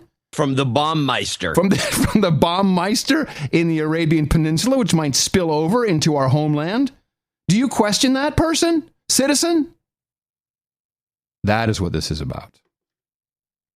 These bastards, I mean, they just tax us every way they can. It's a tax. It is it's literally a tax. It goes right to the government's coffers. I will say... And of course, they probably will buy a few more machines. By the way, they need this extra money because, for example, they spent hundreds of millions of dollars on those puffer machines, which are all now in a warehouse someplace. Remember the puffer? No, they're actually, all those machines, well, not the puffers specifically. The puffer is in a warehouse. Puffer's in the warehouse. Never sent back. No, the other ones are in prisons now. The ones that have too much radiation. That's the Rapiscan. Yeah, we use those on prisoners now. Okay, that makes sense. But anyway, right, it's just the unregulated X-ray machines. Good comment in the chat room. How else are they going to fund ISIS? Good point. I will say, someone has been listening to this show, and I've always said, if you really want to get the American public's attention about terrorists, then you have to do the following. A national manhunt is underway for Ali Mohammed Brown. Brown is accused of murdering 2 gay men in Seattle earlier this month. What we've learned today about Brown's possible motives have many in the LGBT community very upset. Sources tell me Brown is a radical jihadist who targeted the victims using an app popular among gay men. Investigators believe Brown used Grindr, an app that lets gay men use their cell phone's GPS locator to meet other gay men in the area. Detectives say Brown met up with Saeed and Anderson Young after they left Our Place, a popular gay bar on Capitol Hill. Sources tell Q13 Fox News Brown underwent jihadist training in California in April. And sources also believe the 2 men were attacked simply because their sexual orientation offended Brown's radical Muslim beliefs. Finally, finally. It doesn't matter what's going on in Syria. You need jihadists killing the gays. That's how you get people's attention. Very smart people. Very good. Now, let's point out a little interesting. Oh, the jihadi school in California? It's a charter school, I'm told. Jihadist school in California, charter school. It's funded by Gates. Yeah, Bill Gates, Common Core, jihadi style. I want to know, was there a mention specifically where this jihadist training is going on in California? No, it's just we got bullshit. drones everywhere. We're finding these madrasas in the middle of nowhere, Pakistan. We should be able to find one if it's in Marin County. Yeah. It's hilarious. I love it so much. It's so funny. That's borderline. Yeah. No, it's all borderline. It's all borderline. I want to ask you a question because you're Dutch. Well, no. In culture. And somewhat, yes. So what is wrong with these people? Did you play the Dutch Do It Again Mexico incident? Oh, I have no idea what this is. Dutch national airline KLM is at the centre of lively debate online over a Twitter message posted this weekend celebrating the Netherlands' victory over Mexico in the second stage knockout round of the World Cup. The mocking tweet came with a picture showing an airport departure sign along with a pictogram representing a Mexican complete with sombrero, moustache and poncho. The post was meant to be funny, but it's not had the desired reaction with web users. Far from it. Mexicans have taken to social networks in their droves, slamming the airline and voicing their outrage over the tweet. Many are particularly offended by the picture posted by KLM, saying it's making fun of Mexican culture. Users are also saying they will not be flying with the Dutch air company in the future. Okay, I think I can answer this.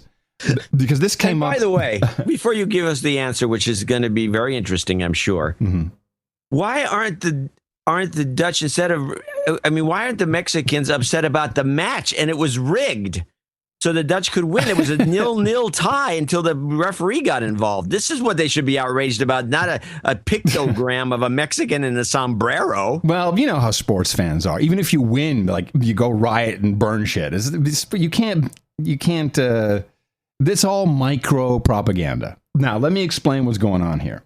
If this came up, interestingly enough, I will admit, I watched this particular episode of Keeping Up with the Kardashians because I had heard about this and I wanted to see how they put it on television, where Kim and her mom, Kris, were paid, I believe it was $500,000, and they got first-class airfare and great hotel to go to Vienna. And I know these kinds of guys who do this. You have a quote-unquote entrepreneur, and he's whoring out Kim because they're prostitutes in their own special way to do book signings and open some stores, and the guy's charging everybody. It's a very, very well known business, and the Kardashians. This is the business they're in. Brand Kim. Vienna knows who the Kardashians are. The whole world knows who the Kardashians are. Okay. And so they're going to the big Vienna ball, which, the president of everyone's there. It's a big deal. And there's some guy, there's two things happen. One, there's a guy who is, they describe it as being in blackface, but he's not, because it doesn't have the red makeup lips and the white around that. He's made to look black, makeup, his whole face and hands and arms. And this guy is obviously some comedian or whatever, and he's like, "Hey, Kim, it's me, Kanye." And the show actually stops with a voiceover. This was so shocking to us because for someone to show up in blackface, And believe me, in Europe, they don't know what blackface is. They don't know the Al Jolson. They don't understand the history of this. But the Kardashians then did a minute and a half showing the history of blackface, because black people couldn't perform, so white people made fun of them by making their faces black with big red lips, which this guy did not have. So they immediately said, this is unbelievable racism. How can you show up in blackface? And then there was an interview, which was live on Austrian television, and another comedian was there.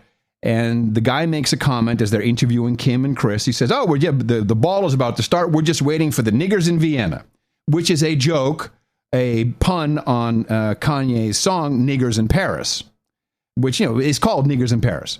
And I'm so shocked you said niggers. And here's the problem. Here's what's going on. There is such a lack of that particular... there's all kinds of problems in Europe with xenophobia, but there is no actual racism as we think of it in America today, where the word nigger doesn't have that connotation, and words in general don't have that heavy weight. There's no ban on words that I know of, not the way the PC police work in the United States. And actually... a guy saying, who's made up to look black and saying, I'm Kanye, ha, ha, ha, although it's a lame joke, it is not seen culturally as racist.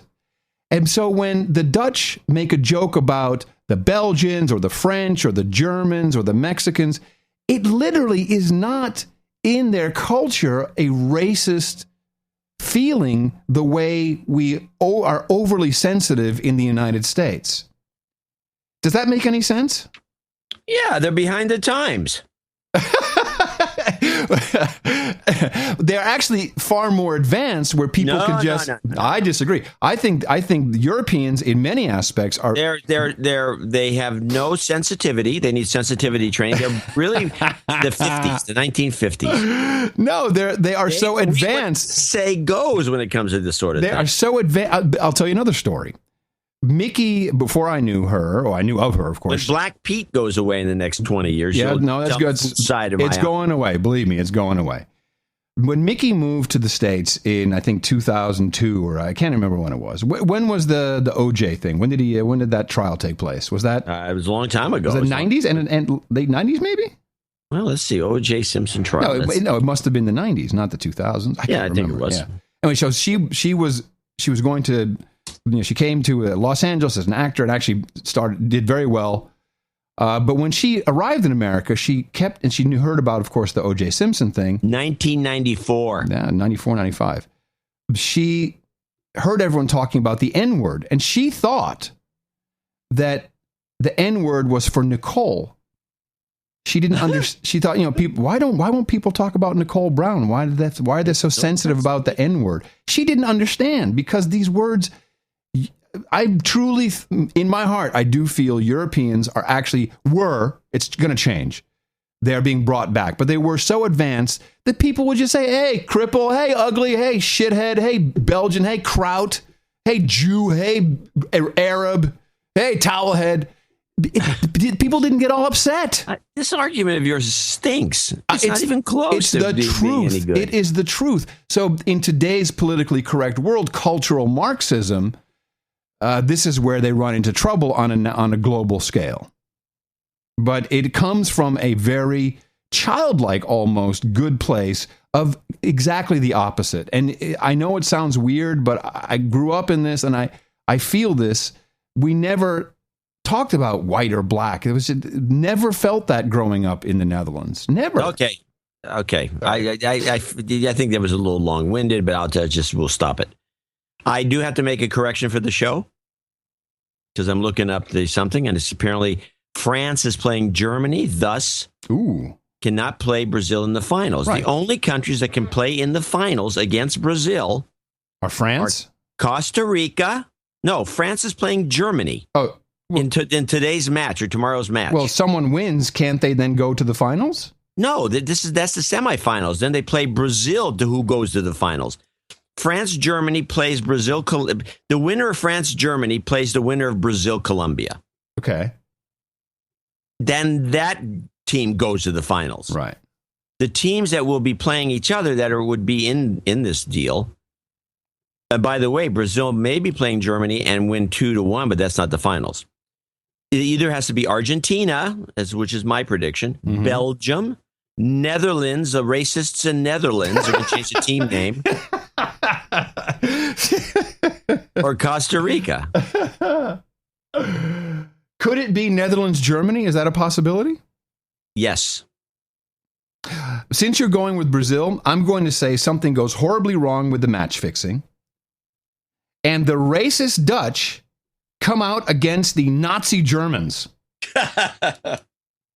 Well, that would be ironic. That would be great. They're not going to take a chance on that. If Brazil loses, it's going to be bad news. The stadium that the finals are going to be played in will be burnt to the ground with all 100,000 people inside. I agree. It will be very, very, very bad. Very bad. All right. Well, so now somebody's probably written us already about it. Yeah, no. I'll do your friend's voice. Do the voice. Yeah. You guys said Brazil's going to play France in the finals. You don't know anything. You're idiots. That's what this other guy said, literally. Well, we're true. Idiots. We are idiots. Well, idiot savants, perhaps. Yeah. But I will say one thing. I personally really like the game of soccer when it's at this level. I do not enjoy watching it. I don't watch any sports ever for any reason. But when we're in a competitive World Cup thing like this, and it's a team that I care about, which would either be the racist Dutch, the Tourette's King, hero of the Ticks, the U.S. team. Then, of course, the finals. I'll watch that. But I do enjoy it. To people who think just because we don't. Oh, this is another thing. You don't know shit about soccer. And no kidding. Duh. No, we don't. And I don't care to know a shit. I just care because of the geopolitical. I'm still trying to understand cricket. And then there's that. What's an over? I can't figure that one out. Oh, please. John@curry.com. Do not send me. I don't care. Don't send me how it works. I don't care. I really don't. Okay, quick clip. Yes. Amy Adams does good deed. Who is Amy Adams? She's an actress, a very pretty actress. He's rooting for USA, of course. All right. I think we can all get together on this one and say well done, all right? Actress Amy Adams is winning a lot of praise this morning for a first-class move. She was boarding a flight from Detroit to Los Angeles, and that is when she noticed an American serviceman sitting in coach. So what did she do? She gave him her first-class seat. And she took his seat back in the coach section of the airplane. Best of all, this is the part I like the most, Amy, the daughter of an Army officer, did not seek any publicity for this deed. It was a fellow passenger who shared words of her selfless act on social media. Good for her. That's the best part about it. And somebody else spots that it happens. Yeah. I mean, she wasn't trying to get attention for it. No, but I hope it catches on, though. Good for her. It's a good thing. Her publicist was like, yes. Organic. Wow. What a story. Wow. Let's keep the public amused with this bullcrap. By the way, have you ever tried to stop? I'm going to give it to you because you deserve it for that. I'm sorry. That was well deserved. Clip of the day. Well deserved. I'm in a denial on this one. No, it was a disgusting clip. That's why it's so great. This goes right back to what we talked about at the beginning of the show. And this is a big part of the micro propaganda, the mood manipulation. Did they go to a commercial break right after this by any chance to sell you some Hot Pockets? Yeah, I'm sure they did. I'm so emotional. I need a Hot Pocket. This is how it works. That was a great combo of a poop sandwich, just a beautiful poop sandwich. Beautiful. By the way, have you ever tried to give somebody your first class? Yeah, we've traveled with the family once in a while. I get first class because somebody's paying for it, and somebody's in the back. I said, "Come on, you go sit in first class." The stewardess gets all over. No, you're assigned a first class seat, and the TSA won't let you change. And boom, shakalaka, brother. That's exactly right. You can't do that. You can't even go talk to someone you can't even poop in the first class toilet. So that's bullshit. I mean, the other question is, what was Amy Adams doing in Detroit? But that's another. I don't want to get into it. That's a whole nother thing. That's the clip, and that's what I got. Yeah, very good. I like that a lot. I'd like to turn our attention to. Well, obviously, we had some serious things happen. Although it's not like we haven't been predicting this for. Jeez, how long have we been predicting? Well, here's the jingle. Caliphate in Iraq. I think I'm gonna crap my pants. That's right. Caliphate! We've been talking about the caliphate, and here it is, everybody. Not only was there a caliphate, but there was a meeting. A meeting. Let me see if we can do this. Let me see if I can do this, John. Hold on a second. Hello? Hello, Ahmed. It is al-Baghdadi here. Al-Baghdadi here. We have a problem. We have a big problem. Yeah. Everybody can't figure out, are we ISIS? Are we ISIL? Is it Al-Sahad? Is it Levant? We need to rebrand. We need rebranding for the corporation. Yeah. I think we've got ideas for you. First of all, yes. Let's cut it down to something short, something easy, something that people can remember. IS. IS, I like it. What does it stand for? Could stand for a lot of things. IS could be is. I have an idea. How about, let me think. Islamic State. That would work. Exactly. Islamic State. Very nice. Very nice. Now, we're going to have to make some changes. One of the things, you have to change your name. From al-Baghdadi? No. It's going to be Khalif. You're going to be the head of the... Khalif, yes. And I will be ruling. Khalif Ibrahim. Khalif Abraham, yes. Because that's the first guy. Yes, I am the top dog. Khalif Abraham of the Islamic State. Everybody now has to talk to you. Yes, I am the boss. Caliphate! I am the boss. Okay, boss, anything else? Yes, get me out of this bucket. And that's pretty much how we think it went. It had to. Fantastic. I really love that they've just gone ahead and said, all right, this is now our turf, and we're good to go. And thank you very much, President Obama, for the $500 million. That really helped, which was clearly just given to them. They've already got over $1 billion in the bank. I don't know how much more money they need. What I found very nice, because it completely justified my theory of the Kirkuk Haifa pipeline that was the entire reason for the 2003 Iraqi invasion, to resurrect that. And you'll recall we talked about Bibi Netanyahu at the time saying, oh, good, we'll have Iraqi oil flowing through Israel again. And then everyone said, shut up, idiot. Don't tell anybody about that. And so Netanyahu is now back. As fighting between Iraq's rival factions splinters the country, Israeli Prime Minister Benjamin Netanyahu voiced his support for Kurdish statehood. Regarding the Kurds, they are a fighting people that have proved their political commitment, political moderation, and deserve political independence. Israel has quietly maintained military and intelligence ties with the Kurds for decades, seeing in the minority ethnic group a buffer against shared Arab adversaries. We should support international efforts to strengthen Jordan and support the Kurdish aspiration for independence. Yes. Israel's position appeared to clash with that of its close ally, the U.S.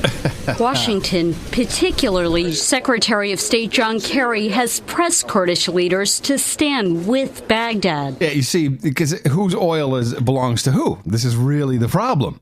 Then I predict there's going to be a little rift because I see no people on the board of Janel Energy that are American. I see only Brits, and I see an inside job, and we were not invited to the party. With Iraq on the brink of all-out civil war, oil giants such as BP and Shell pulled workers from oil fields in the south and east of the country earlier this month. But north of Kirkuk, the semi-autonomous region of Iraqi Kurdistan is an oasis of tranquility, and smaller British oil companies are reaping the benefits. Take, for example, Genel Energy. Run by former BP boss Tony Hayward, the company recently started pumping oil from its brand new KRI pipeline, which runs from the semi-autonomous region of Iraqi Kurdistan over to Turkey. Ceyhan, Turkey. From where Kurdish oil and gas can be sold to Israel. International markets. Iraqi Kurdistan insist that they have the moral and constitutional right to export their own oil with Genel, bypassing the central government. GenelEnergy.com, John. Golf Echo November Echo Lima Echo November Echo Romeo Golf Yankee. Genel Energy. Let's see. Tony Hayward, Executive Director and CEO. They just, everyone from BP essentially left BP and started their own little company. They were rousted from BP after their screw-ups. Well, yes, of course. Here is the independent chairman is Rodney Chase, who served on the boards of Petrofac, BP, TNK BP. He retired with full-time employment from BP in 2003. We have, let's see, Julian Metherol. He is from Goldman Sachs. Jim Leng, director and chairman. Let's see, he was HSBC Bank. Sir Graham Hearn. He was the old boys network. Well, he's the shipping guy. So he's the chairman of Braemar Shipping Services. But we need to ship it, you see, from Ceyhan to Israel. Okay. George Rose. He is, let's see, he's from BAE Systems, of course. All these, like, they've got a great little thing going on here. Yeah. I don't see Clinton, but I don't see Kerry. No one's been invited. I don't see any Bush people in here. Fantastic. These are the guys that are, it's not, you can call it a small energy company all you want. And this is a boon for Israel. And I think there's a rift because of all this. I think this is a real problem and people are getting pissed off.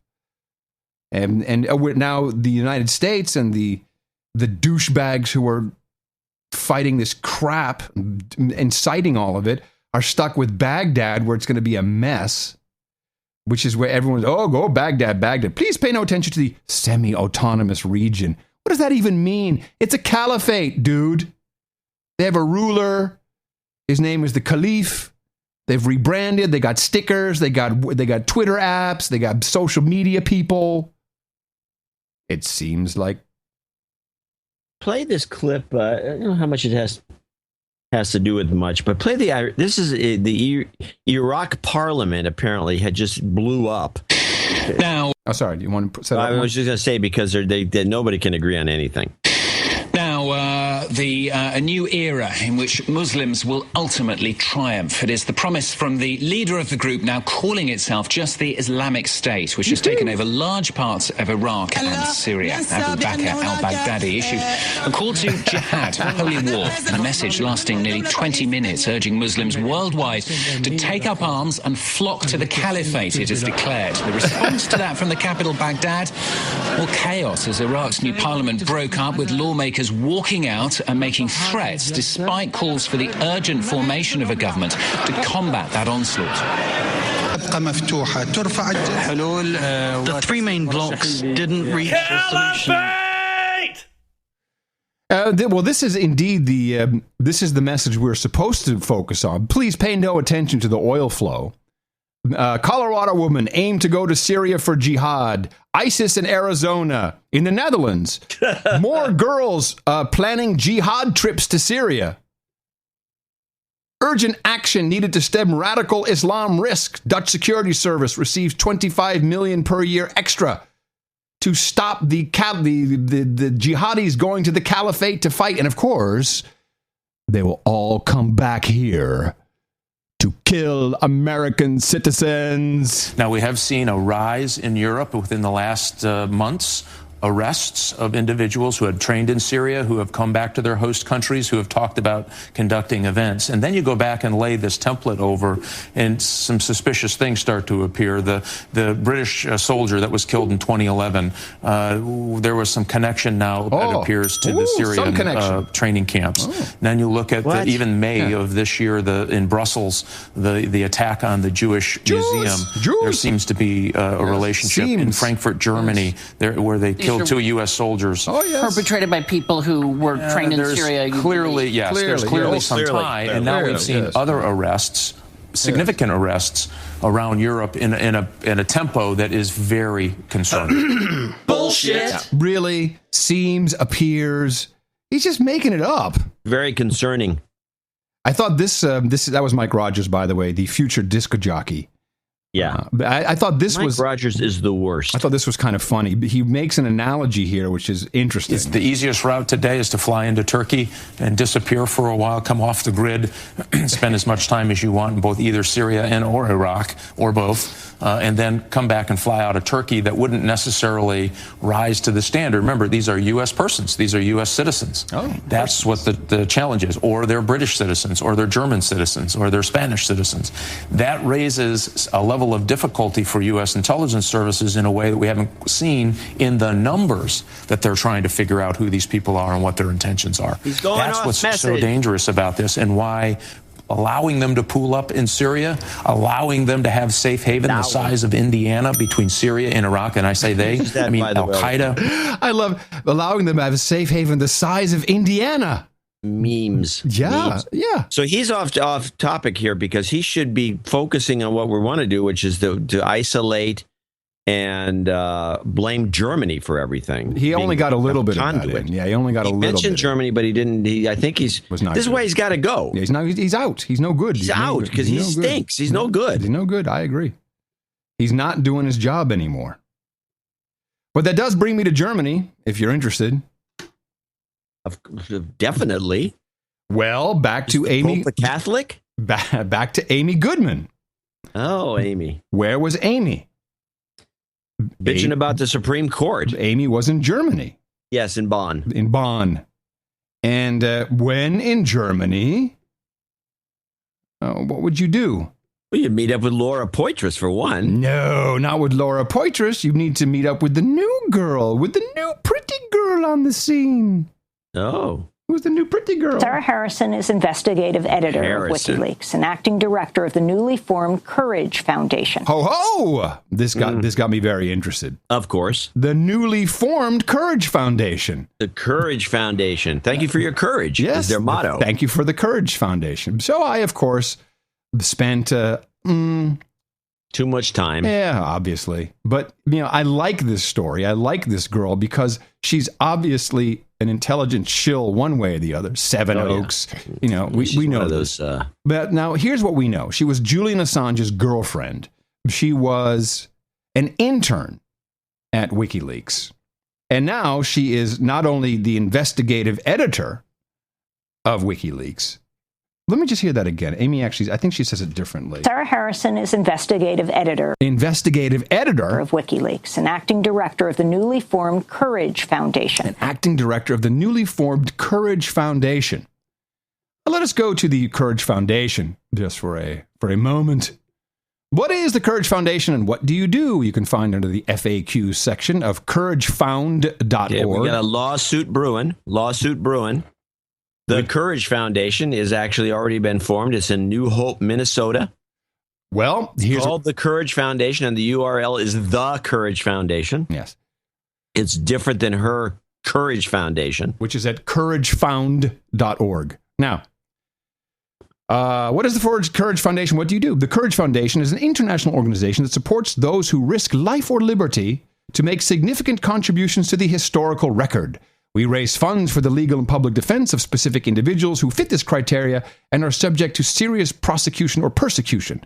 We also campaign for the protection of truth tellers and the public's right to know generally. Blah, blah, blah, blah, blah. Courage is based in Germany, the UK, and the US. So I start to really look into this. The Courage Foundation is just a rebranding, since we're doing rebranding. It used to be known as the Journalistic Source Protection Defense Fund, which was essentially the Julian Assange slush fund. Was set up for people to donate money to Julian Assange while he's in the embassy there in the UK. Poor guy. It is not leaving him out of the story here. It is, yes. Oh, yeah. He's been screwed. It is not, I quote, specifically not a nonprofit. You may not deduct anything. This money goes literally into, if you look at their, let me see, is that on the same page, I think? They use this to raise more funds. They use this money to do little speeches and talk, and also support the people who are running the foundation, which would be pretty much Sarah Harrison. And so far they've raised $12,000, and this money goes... It's actually up to 14. Oh, it's up to 14? As far as I can see, this money goes to Sarah Harrison to keep her, I guess... traveling. No, she's in Germany, and she says she can't go home because of this... Bull crap. Now, remember, she was... Wait a minute, so what you're telling me... Wait! No, I can't... You can't do it yet. Okay. I think I know what she's up to. So here she is in Germany. Now remember, according to her own wiki page, which I assume people who work at WikiLeaks will know how to keep a wiki up to date, she was an intern. It doesn't say she was Julian Assange's girlfriend per se, but we pretty much know that. And we know that Julian was pretty mad when she went and spent all this time with Snowden. And we're pretty sure she had that hot little black outfit on, and she's just sitting, hanging out with him in the airport for 40 days, and then in Moscow for 4 months.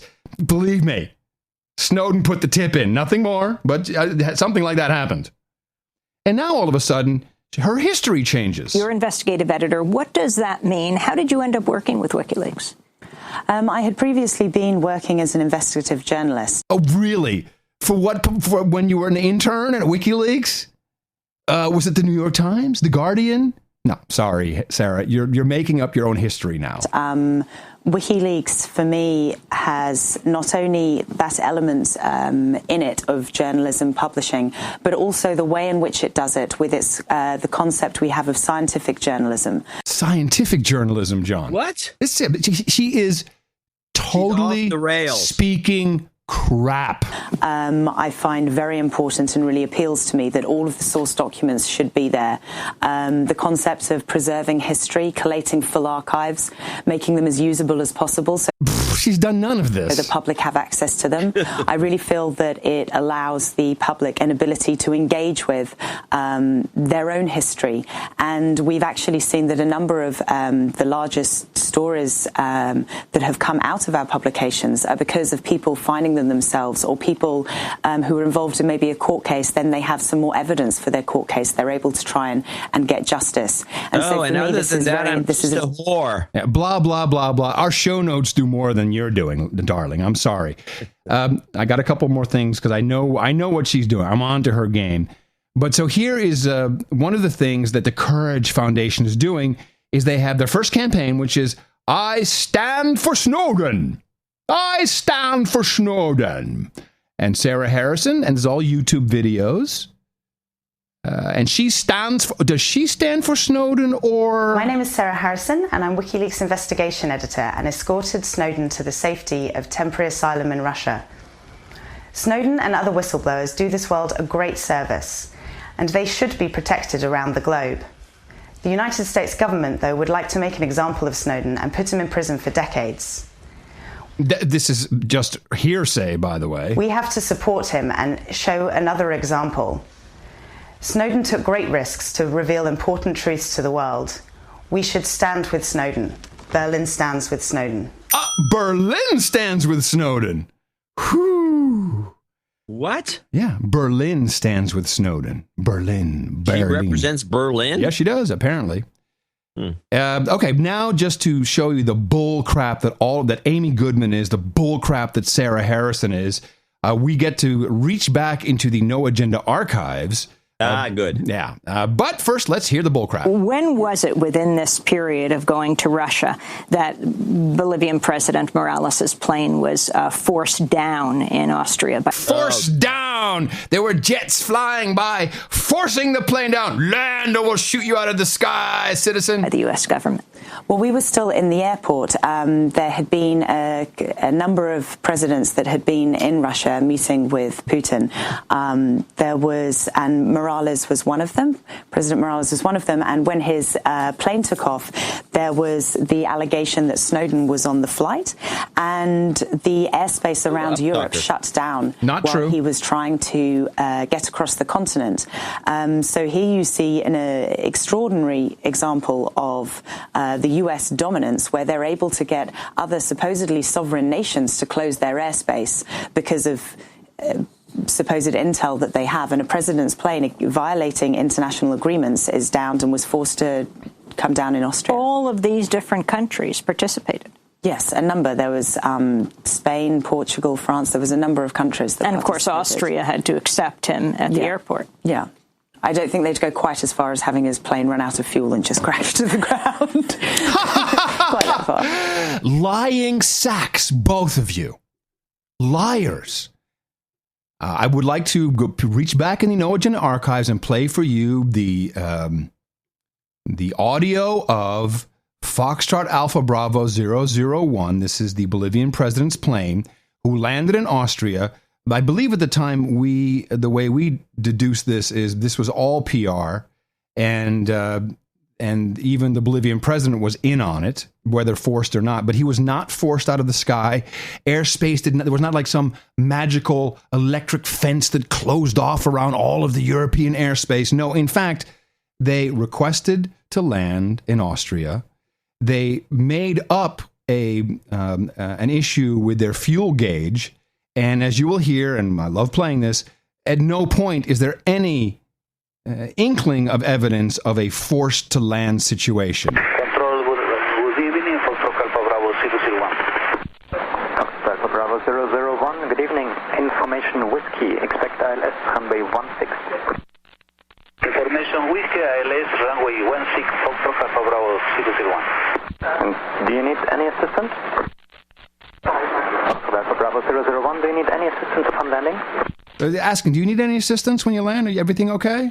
Not at this moment. We need to land because we cannot get a correct indication of the fuel indication. So, as a precaution, we need to land. So it's not, we're being forced to land. We've got F-16s on our wingtips. We got to come down. They're going to shoot us. No, he makes up something. Oh, we can't really get an indication on our fuel gauge, so we need to land and check it out because we have to do a press conference. Right. Now, of course, they don't leave it there. They just make some more jokes about this obvious lie, this huge lie that they're both involved in. It was obviously extraordinary and still is that a president's plane would be downed. Downed.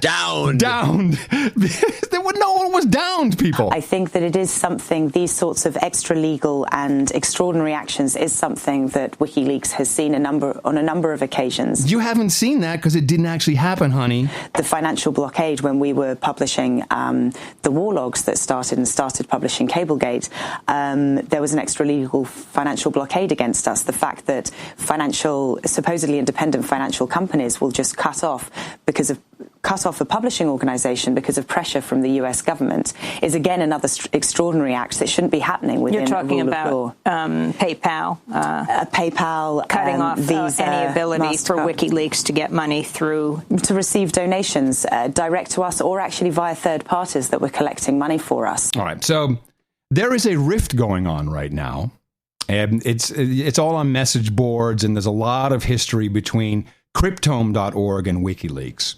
And I'm pretty sure there was also Glenn Greenwald was supposed to release this big fireworks thing. You remember that was one of his when his book came out, he said his promises on June 27th, the big fireworks, everybody will know. And of course, nothing happened. And he's tweeting that, oh, this is because the United States government is blocking me. And in fact, I have his tweet here.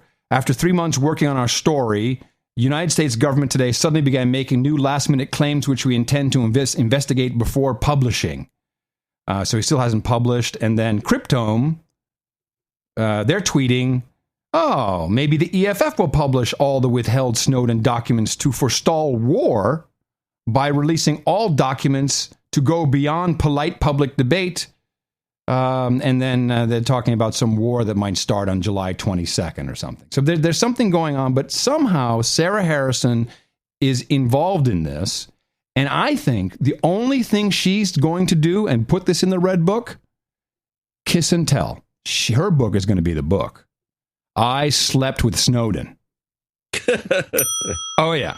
She's writing a book. That is why she's in Germany. She's taking her time. She's being funded by this bullcrap courage organization. She's basically, this bullcrap courage organization, essentially stealing the money that was supposed to be going to to WikiLeaks. To Assange. Yes. So she's some piece of work. And for an investigator, stealing Assange's money. Yes, stealing his money. She's running. She's hanging out with Snowden.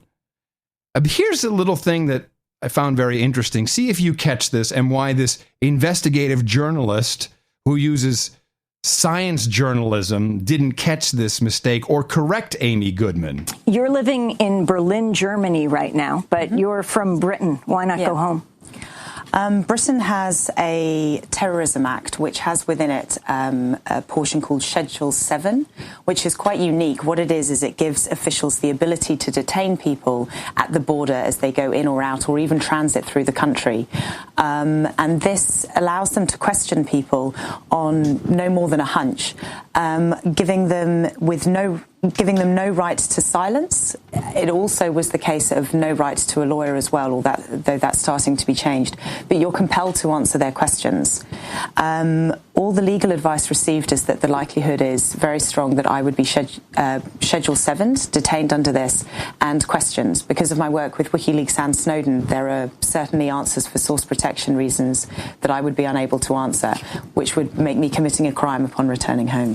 This is what happened to Glenn Greenwald's partner, David Miranda, Glenn Greenwald, who met, of course, with Edward Snowden and Laura Poitras in Berlin and wrote the first articles about. Did you not catch it? I'd have to think about it.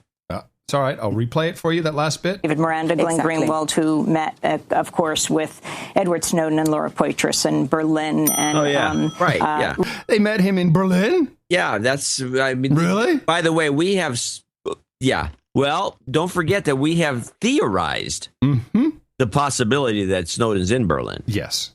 And listen to No Correction. Wrote the first articles about the documents. Yeah, he was actually just transiting through the country. He was through the UK. He had been in Berlin. He was going back to Glenn in Rio, in Brazil.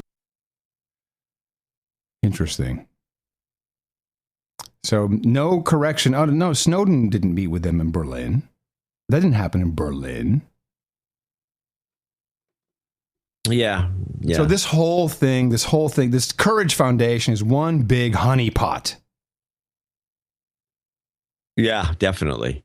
And definitely a honeypot. And I slept with Snowden. Slept with Snowden. I think Lindsay Lohan can play her. Well, a tell-all. It won't be called that, of course. If I was marketing it, it would be. Yeah, it would. I'd have to think about. Or how about sleeping with the enemy? No, that's already been used. No, that's no good. 50 Shades of Snowden. Now you're talking. 50 Shades of Snowden. Breakfast at Berlin's. I don't know, but this whole thing stinks. The Sarah Harrison business is bull. Yeah, no, I agree with you 100% with this. And I'd like to finish up just this because it's Snowden related. The how crazy this sounds, but the Privacy and Civil Liberties Oversight Board, which I had some reasonable high regard for, with was the guy, the main guy, David, what's his name? Minden? I forgot his name. I don't know. He got thrown into the basement whenever he wanted to talk about something because he was essentially saying, "Hey, this is not okay. You've got to stop with this listening, the surveillance of American citizens." Well, they come out now and they have of course they have to release this. I'm bringing it up right now. They come out with their report on the surveillance program operated pursuant to Section 702 of the Foreign Intelligence Surveillance Act. And they're all in. Everything's good now, and it's okay, don't worry about it, no problems. The whole report is saying everything's beautiful, go for it. Even the clapper comes out. We welcome the report of the Privacy and Civil Liberties Oversight Board on Section 702 of the Foreign Intelligence Surveillance Act. In this important report, PCLOB confirms that Section 702 has shown its value in preventing acts of terrorism. And the only thing this Miven guy got to do is he got to put a little separate section in the report that says, well, I still don't think, we should look at some of this stuff, maybe, kind of. They got to them so bad. And so, this is completely... they must have threatened the guy with something. You remember that he was against all of this? Yeah. So they probably got the goods on him. So this report says nothing but, let's go for it. Just go ahead. Completely pathetic. Okay. Well, I can change the pace, or we can take a break. I'm going to show my support by donating to No Agenda. Imagine all the people who could do that. Oh yeah, that'd be fab. Yeah, on No Agenda in the morning. I think that's the way to go. I think we're taking a break. I think we are. We have a few people to thank for contributing to show 631, including the top of the list. Get your pen out. You got to get your pen out because I have to read this one. This is Nicholas Principe, or Principe, which I think I call Principe, but it's Principe. Anyways, in Raleigh, North Carolina, and he writes the following. And you got to get your pen out. I need my pen? Yes. All right, I got my pen. Go. First, John, find and close my check for $152.90. This should, by my math, be sufficient to raise me to knighthood. Oh. Without Adam having to throw in a penny. He's got some accounting. Oh. If the name isn't taken, I'd like to be the knight of the numbers. I once got a fortune from a fortune cookie that read, "Don't let statistics do a number on you." After 9 years in the storage performance engineering, I can assure you that the statistics have done a number on me. I have become unable to do basic math without using Excel. Second, John and Adam, if you remember, near the end of last year, I sponsored the screening of The Black Cat in the name of the No Agenda Show. Yeah.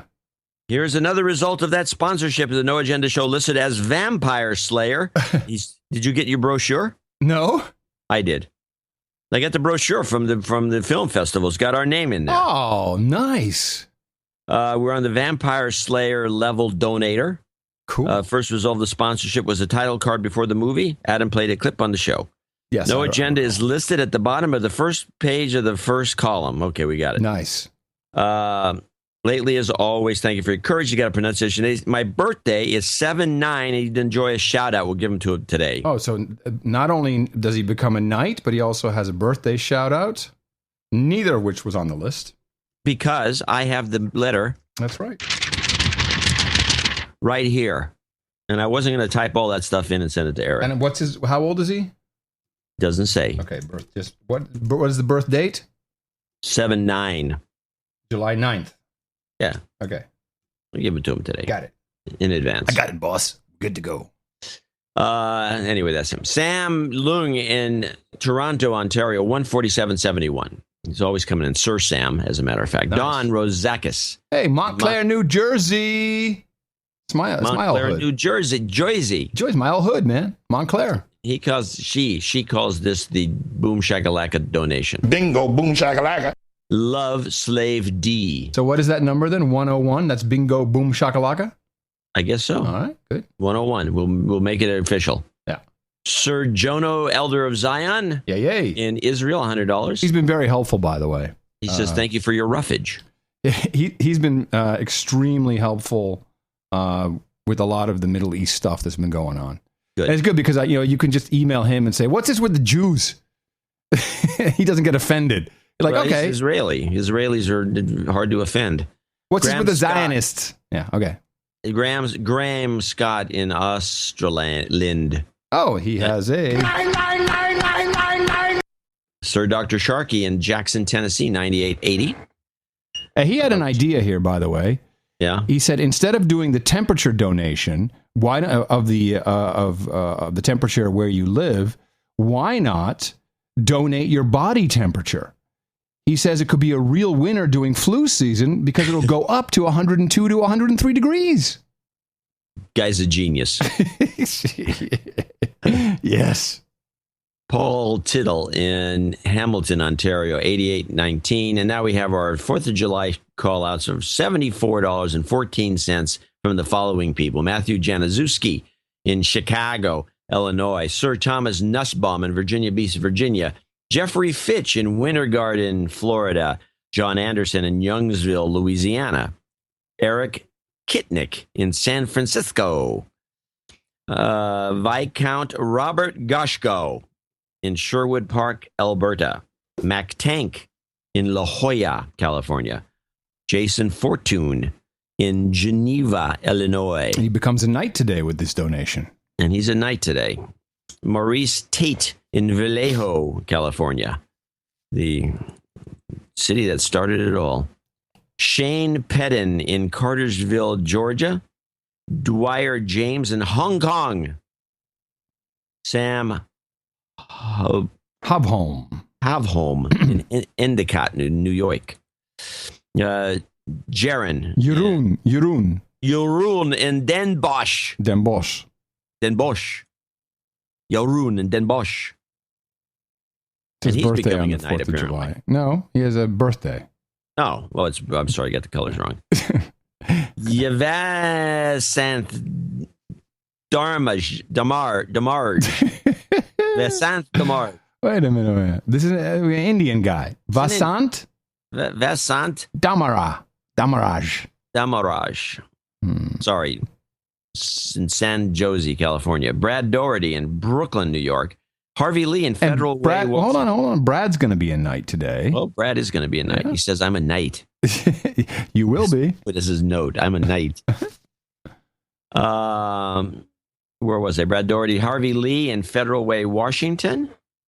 Lai Chen Chow in Daly City, California. He did send a little note in. He just wrote this up. Where are the notes? Yeah. Anyway, he said something. Yes. He said hi. Hi to you too. Here it is, Chow's note. It's a little note. Lai, I think, I don't know, is L-A-I. Could be a girl. Enclosed is the lucky 4th of July donation.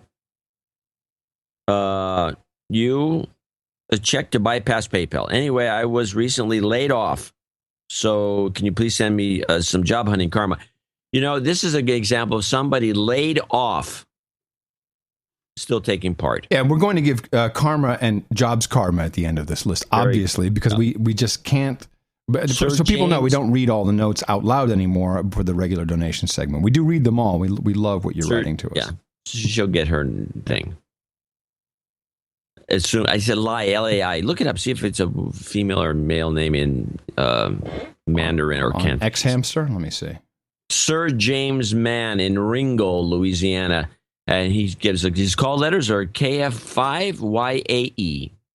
Yankee Alpha Echo. Kentucky Fried 5 U Arab Emirates. Now, I'm looking at, I did Lai Qian, and then I hit images.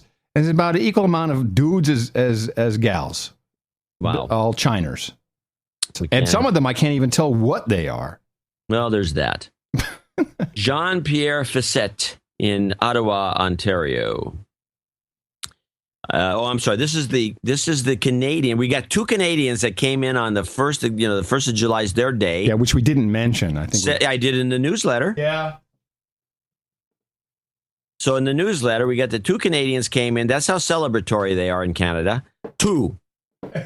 Jean-Pierre Fissette, 7114, and Chris Terhart in Abbotsford in BC. Yeah, a lot of Dutch up there. Okay, onward. Robert Cobb, 5555 in Brandon, Florida. Jesse Simonin, double nickels on the dime. Stephen McConnell, double nickels on the dime in Cortland, Ohio. Joshua Mandel, Greenville, South Carolina, 5510. And these are the last ones are $50 donors. There's only a few. Eric Brune, West St. Paul, Minnesota. Stephen Milliken in Corpus Christi, Texas. And Greg Brunsell, I believe is a sir, Kenosha, Wisconsin. And finally, Brian Navarro, who comes in monthly through the mail from Los Angeles, California. And then as we get ready for our General Karma special call out for Sir Mark Tanner, I would greatly appreciate if you could give us a happy anniversary shout out for 34 years of happiness with Lady Beverly. 34 years. Is that anything? Is that like is that a wood? No. Wood. 34? 34. You got anything for that? It's the lug nut. Also, please send a little good luck karma our way as we are headed to Vegas soon. Woo-hoo. Thanks as always for the great show. I'll be sending an extra contribution. Thank you very much. It's July 5th. And then I did receive this morning, although the donation won't come through until Sunday, from Janet. I just made a donation in honor of Sir Bernie Atama's birthday on July 5th. Included a note with my PayPal pound, but I thought I'd also email you to be sure our shout out made it on the show. Sir Bernie never misses your show. It will mean a lot to him. So I had it back and forth, and I said, well, cut off is midnight, but of course, first of all, it's Sir Bernie, and second of all, how lovely for you to do this for him as for his birthday. So here's a shout out. I also enjoy listening to the show. It's informative and entertaining. It's awesome. I got a letter from Devin Chapman that you got too. He just wanted us to announce that they moved the block party to Saturday. Oh. So he wants some no rain karma, which will conclude with job karma at the end here. I don't have a rain thing. Fitchburg Rock. So I think we say do karma and then I use the rain stick. You think that would... No. Don't do that. Do not. I said do not touch the stick. So he makes his little note. He says, I took a trip to New York to see Neil Gaiman at Carnegie Hall. Before the show, I didn't know he was a singer. Before the show, we took the tour of Carnegie Hall, and I found this quite interesting. Andrew Carnegie's private box was number 33. Ah, there you go. And it was that's a magic number. Fitchburg Civic Days block party karma. Okay. Well, we want to thank everybody very much for supporting the program, particularly in this difficult week when people are thinking of other things here in the United States and in Canada as well, obviously. And of course, in Europe, all they're thinking about is war and how everything's going to crap. So we appreciate that. Of course, our executive producers and associate executive producers who always keep the show running. We sincerely appreciate that, and we hope we give you value for value every single time as we try to delve through the mindless human rights violating propaganda crap that is being thrown at you every single day. Jobs, jobs, jobs, and jobs. Let's vote for jobs. You've got karma. And as always, support us for the Sunday show at Dvorak.org/NA.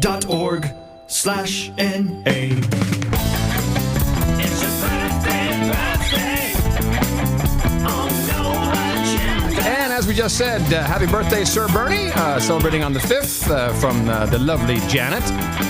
Doug Dodge says happy birthday to his wife, Kaylin Dodge, celebrating today. Sam Havlom, happy birthday to Crazy Little Mern. Happy double of deuces as of 10/14 on July 4th. Jeroen celebrating tomorrow. And from Josie to Michael Andrews, who turned 39 yesterday. And Nicholas Principe, his birthday is on July 9th. Happy birthday from your friends here at the best podcast in the universe. Yeah. I love that sound effect. That's very good. Here we go. We have, let me see, where we got our nights here. Let me read a little story here, which I usually use. We have some nightings to do. Oh, Nightingale. Oh, I'm sorry. Do you mind if... I'm not paying attention. I need to get different... Hold on a second. This thing's stuck in here. Okay. Thank goodness. Simon Bennett, step forward. Jason Fortin, step forward. Brad Doherty, Nicholas Principe, all of you today will join that illustrious and elusive and exclusive club known as the Knights and Dames of the No Agenda Round Table. So I hereby pronounce thee Sir Simon Bennett, Sir Knight of the Fox Valley, Sir Brad Doherty, and Sir Knight of the Numbers, Nicholas Principe. All of you now can enjoy your hookers and blow, your rent boys and Chardonnay, your long-haired heavy metal guys and scotch, your wenches and beer, opium and warm orange juice, librarians and Jaeger bombs, cabinets and carbonet, or mutton and mead. And go to noagendanation.com/rings for your well-deserved ring. And we, again, highly appreciate your support of this program. Pretty much nothing we talked about today, right down to Tourette's even, quite honestly. You would only hear the sad music. Ooh, suffering from Tourette's off the field. When Adam is not doing his award, I can't say award. When Adam is not doing the best podcast in the universe, he carries a much heavier burden as a sufferer of Tourette's syndrome. I'll probably get some ink for that. I should. Top story. Former VJ suffers from Tourette's. How did we never see it? EPA employees told to stop pooping in the hallway. Oh, God. This is 2 weeks old. Stop. I love this story. It's dumb. How about this? Enough said. Norway is talking about banning circumcision. This is a thing that crops up from time to time, particularly in Europe. Well, in America, it certainly was for a while. Our culture had nothing to do with religion, as far as I know, to circumcise boys. And this is now becoming a big deal. And it's like, no, don't mutilate the children. And well, I don't know. Do you know where this comes from? Do you know what this is about? How this? It's been going on for a while. It comes, I believe, it's something the women's movement has. Oh, female circumcision. That's a problem with the Muslims. Well, then they figured men shouldn't get something. I'm not sure. We should look into it. I don't think it's got anything to do with the oil pipelines, but maybe. You know, I bet you with a little bit of work, I can make it come right back down to a pipeline. Newtown, Connecticut. I didn't realize there was a Department of Justice Office for Victims of Crime. And I think I knew that. And they hand out money. Ooh, money. And so Newtown received $1.5 million grant from the office last year. The public school district received $3.2 million. And now the victim families are receiving $7.1 million in federal grant to support the victims. Interesting. Sounds like shut up money to me. It's called hush money. Yeah. Oh, it's the same thing. It's just very strange. I mean, if something bad happens to you, is it normal? We all just get money from the government. If your loved one gets shot to death, do you get money from the government? I know they're not throwing a lot of money into Oakland, where there's a lot of people getting shot to death. That's why I wonder, how does this work? How do you qualify? I don't know. It's weird. It's maybe worth looking into, but we probably won't. No, we won't. You're right. Why bother? Here's something that disturbed me. They played it up as happy news. Oh. This is the NewsHour. Apparently, the production company's changing hands. And that's the NewsHour for tonight. But before we go, we would like to salute Robert McNeil and Jim Lehrer for their service in the United States Marine Corps. Our founding fathers. Tonight's is the last edition of this program, produced by the company they created to support what we call McNeil-Lehrer journalism. As of tomorrow, we welcome WETA, the Washington, D.C. public television station, as it takes over. Robin and Jim, we know you're watching. Your legacy lives on. Our journalism will remain the same, and you have our everlasting thanks. It'll remain the same. You just won't see it on the show. Yeah, right. Wow. That's exactly right. So the journalism will remain the same, but they're not going to be putting any of it on the air. Do you have any backstory on this? Do you have any? No, I just found out about it. This played yesterday. Wow. And I went, what? These are the two guys. Used to be called the McNeil-Lehrer Report. Yeah, The whole idea was to get away from the mainstream media people that are propagandizing the public and try to deliver some real news and do it in an hour package instead of a half hour of quick bites. Yeah, so you can play some stuff for a minute or two. Yeah. And so they would do the more in-depth stuff, and then slowly then the Gates Foundation. It's not exciting enough. And I think the Gates Foundation is somehow behind this whole thing. They dumped the production company. They basically fired the production company and put in the local PBS affiliate in Washington, D.C. You don't think that's slanted? Yeah. What is the call letters again? WETA. WETA, estimated time of arrival. Hold on. So here's what you do. WETA, Gates Foundation. Come on, John. You could have done this. Why am I doing all this?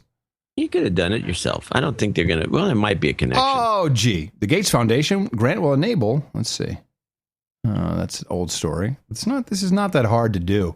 Yeah. But if you do WETA, the Gates Foundation, they're all over this. Yeah, well, the Gates Foundation is behind this. I didn't even have to do that. I already said it. Yeah, but it's nice if we have some like a little background on it. All right, well, you got it. Crazy. Soon to be produced by CNBC, maybe. How about that? Why don't you just do that, people? No, that's not going to happen yet. Jeez, I tell you. There's a new Polish member of the European Parliament. He did coughing up $3.6 million to the WETA operation. I'm sorry? There's a lot of money going over there. Hello? I'm sorry, you keep going back. $3.6 million, yeah. That's just at a pop. Yeah. A new Polish member of European Parliament. And I put the transcript of what you're about to hear him say into the show notes. You have to kind of meld your mind to hear what he's saying, but I think it's very important you do hear it. And in case you don't catch it all, I'll give you the transcript. Mr. Chairman, ladies and gentlemen, among the major challenges mentioned in the Appendix 1, I see the cost of energy. But this cost is generated by the EU, thanks to the war on global warming. This war, if effective, would harm the natural environment, because what the plants need most for the growth is carbon dioxide. Fortunately, this war has no effect at all, but the countries occupied by the EU had paid tremendous price.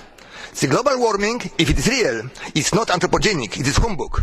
But it is the instrument to achieve a specific goal, zero growth.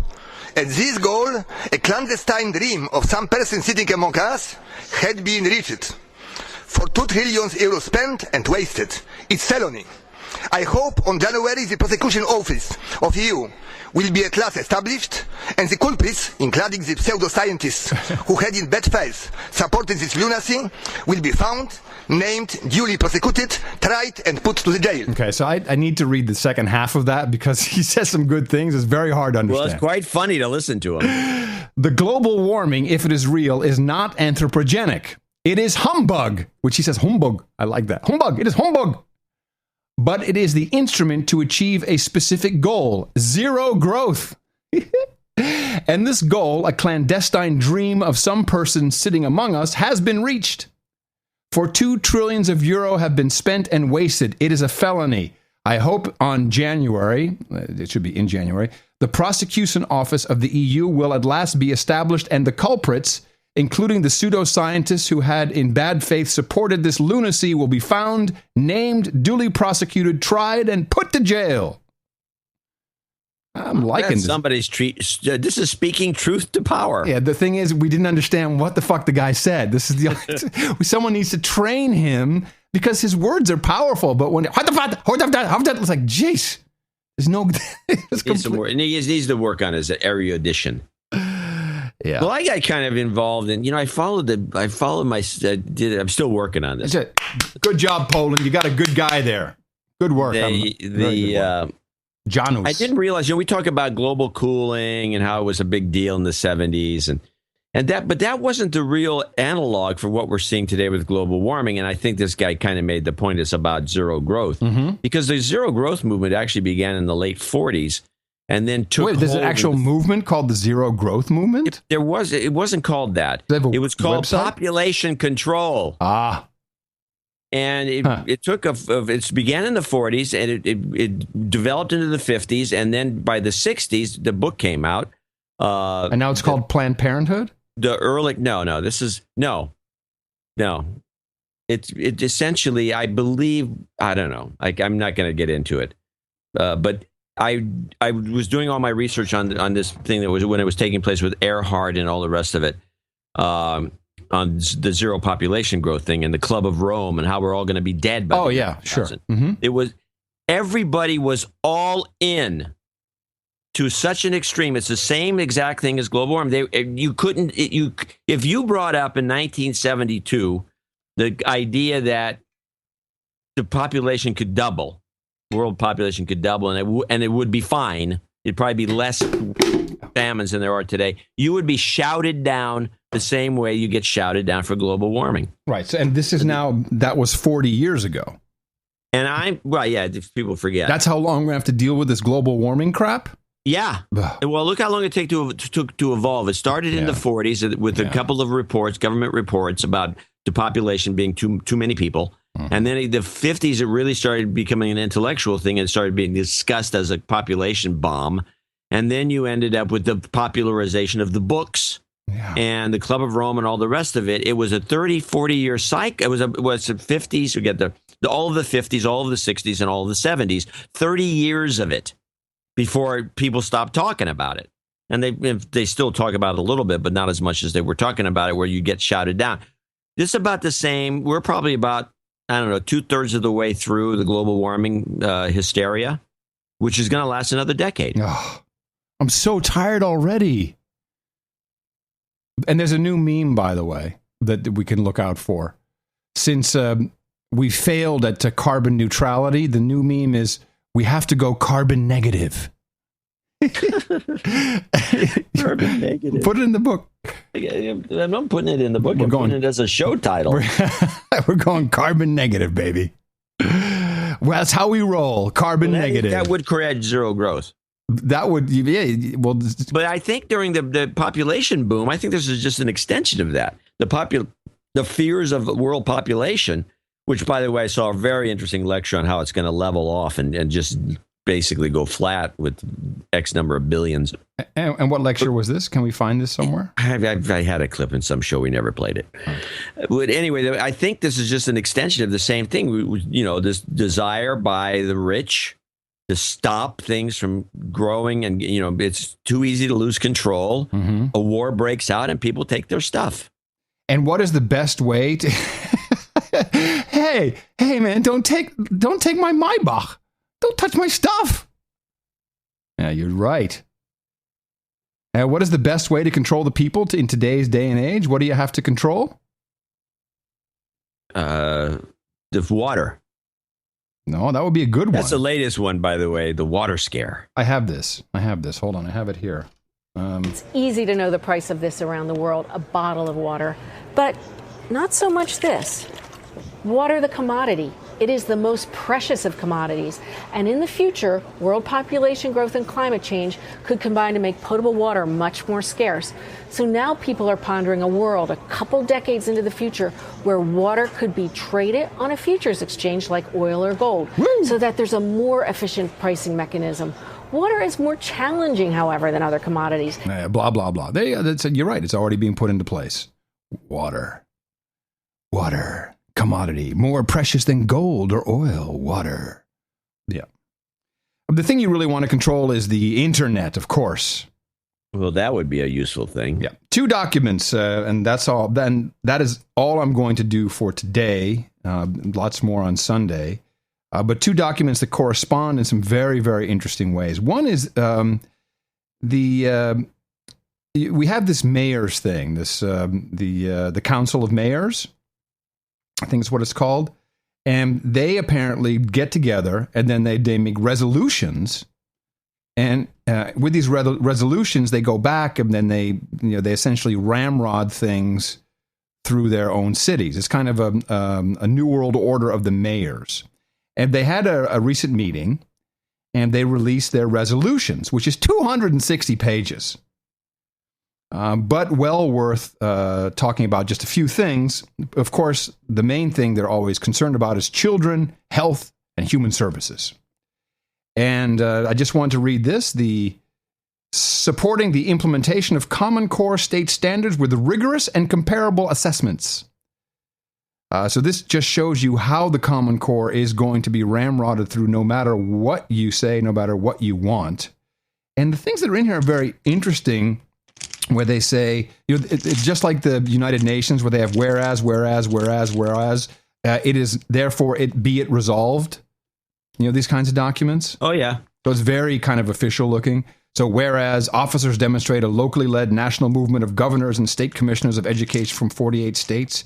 Whatever you're eating, the packaging is making a lot of noise. Sorry. Whereas Common Core state standards are internationally benchmarked with top performing countries. Standards have been widely accepted among states. Increased student achievement, particularly for the most disadvantaged students. So somehow the poor suckers get it's better for them. Somehow. Therefore, be it resolved that the U.S. Conference of Mayors reaffirms its support for the ongoing implementation of Common Core state standards in all available states, which are becoming less and less, including the development of appropriately rigorous companion assessments and continued funding for professional development, technology, and broadband access. So we need some free broadband while we're at it. And that's really what I was looking for in this document, because they have something to say about broadband. And this is very important because mayors really control a lot of the competition that does or does not go into your local city based upon resolutions of carriage of wires on telephone poles, opening up streets, permission to do all that. And that is the real reason why there's little competition is companies like Comcast and Time Warner, they sign deals with the local municipalities saying, okay, we're going to invest in the broadband, but you can't let anyone else put a wire next to ours on the pole. And this is the real problem. So these mayors resolve under the heading, preserving a free and open internet. A free and open internet, which can be interpreted in many ways. And it's interesting because they use the exact same, to the letter, the exact same words as the FCC. And they have a lot of whereas in here. I like this. Since its inception, the internet has existed based on principles of freedom and openness, core values that have made it the most powerful communication medium ever known. I'm not so sure, but okay. Then they go into more so than the human voice and the development of language. Yes, clearly. And the written word. Whereas the U.S. Court of Appeals in Washington, D.C. in 2010 determined that the long-observed open internet principles of non-discrimination, non-blocking, transparency described below should not be declared in an FCC policy statement, but instead should be enshrined in formal rulemaking seeking to reinstate those principles. So they're all in on the net neutrality. In fact, it says, whereas these rules enshrine the values of what is commonly referred to as net neutrality. And here is the sad part, which I'm going to focus on in the second document we'll discuss. Whereas the second principle states that fixed broadband providers may not block lawful content, application services, or non-harmful devices. Mobile broadband providers may not block lawful websites or block applications that compete with their voice and video telephony services. And fixed broadband providers may not unreasonably discriminate in transmitting lawful network traffic. What does that mean, lawful? We've talked about this a million times. I know, but it's important that we bring this up again. Very important. To finalize this, so it does lawful, lawful, lawful. In fact, they do it continuously. Lawful, lawful, lawful. They have, be it resolved, the U.S. Conference of Mayors supports securing a commitment to transparency, the free flow of information over the internet, including no blocking of lawful websites, no unreasonable discrimination of lawful network traffic. I ask you, what is lawful network traffic? But most importantly, be it resolved that the U.S. Conference of Mayors recommends the FCC preempt state barriers to municipal broadband service as a significant limitation to competition in the provision of internet access, which means you can't just do something together like your own little deal there. It's very disturbing. Mesh network. Can't do it. Illegal. So the only reason I bring up those pieces is because the FCC finally, and you have until July 15th to comment, released their proposed rules for protecting and promoting the open internet. And I started to look at it, I started to go through it thinking, oh, well, let's see what we can find in here. This is the NPRM, the Notice of Proposed Rulemaking. It's released in the Federal Register. I haven't heard anyone talk, I haven't seen a single website even point to this. We have the entire document, 90 pages marked up in the show notes, 631.noagendanotes.com. And again, you have until July 15th to comment. I have no idea how any mere mortal can comment on any of this because it's so much gobbledygook crap about just bullshit. It's all bullshit. But the main thing, and yes, we talked about this, but I think it's important we bring it up again. Because this is the only thing you need to focus on. Not about fast lanes, not about slow lanes, not about packet inequality, none of that.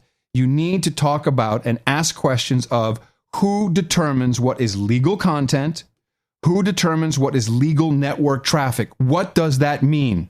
And who is going to determine that? Will that be the FCC? Will that be Congress? What is legal? They will spin off a committee of FCC. It'll be FCC related, like a steering committee, a subcommittee of the FCC, some group that's sanctioned by the FCC. And the FCC has been trying to get its hands on the cable business forever. And because they can't censor it. They can censor broadcast TV. If somebody shows a nipple, they can fine you $350,000, which has been done because they have they got rules. And they've always been trying to get their greasy fingers in on other things, including the cable TV people, because they're cussing too much on cable TV. And because they're talking like real people talk. They cuss, they say whatever they want, and it creates a disadvantage for the network TV folks, which is really what this is all about, which is protecting them, the big giant corporations that own the big four networks, including Fox. And so what you want to do is you've got to get the internet is a huge competitor to the TV networks. Massive. It's screwing them. People are watching more YouTube videos, especially the millennials. This stuff we need some rules in place because there's a lot of illegal hate speech. Yes, that'll be one. Hate speech will be one. Yes. Porn will be another. To a lesser extent than hate speech. How about saying things like Jews and Arabs and cripples and Tourette's and a-holes? Hate speech. And calling people names like Watermelon Head or hate speech. Hate speech.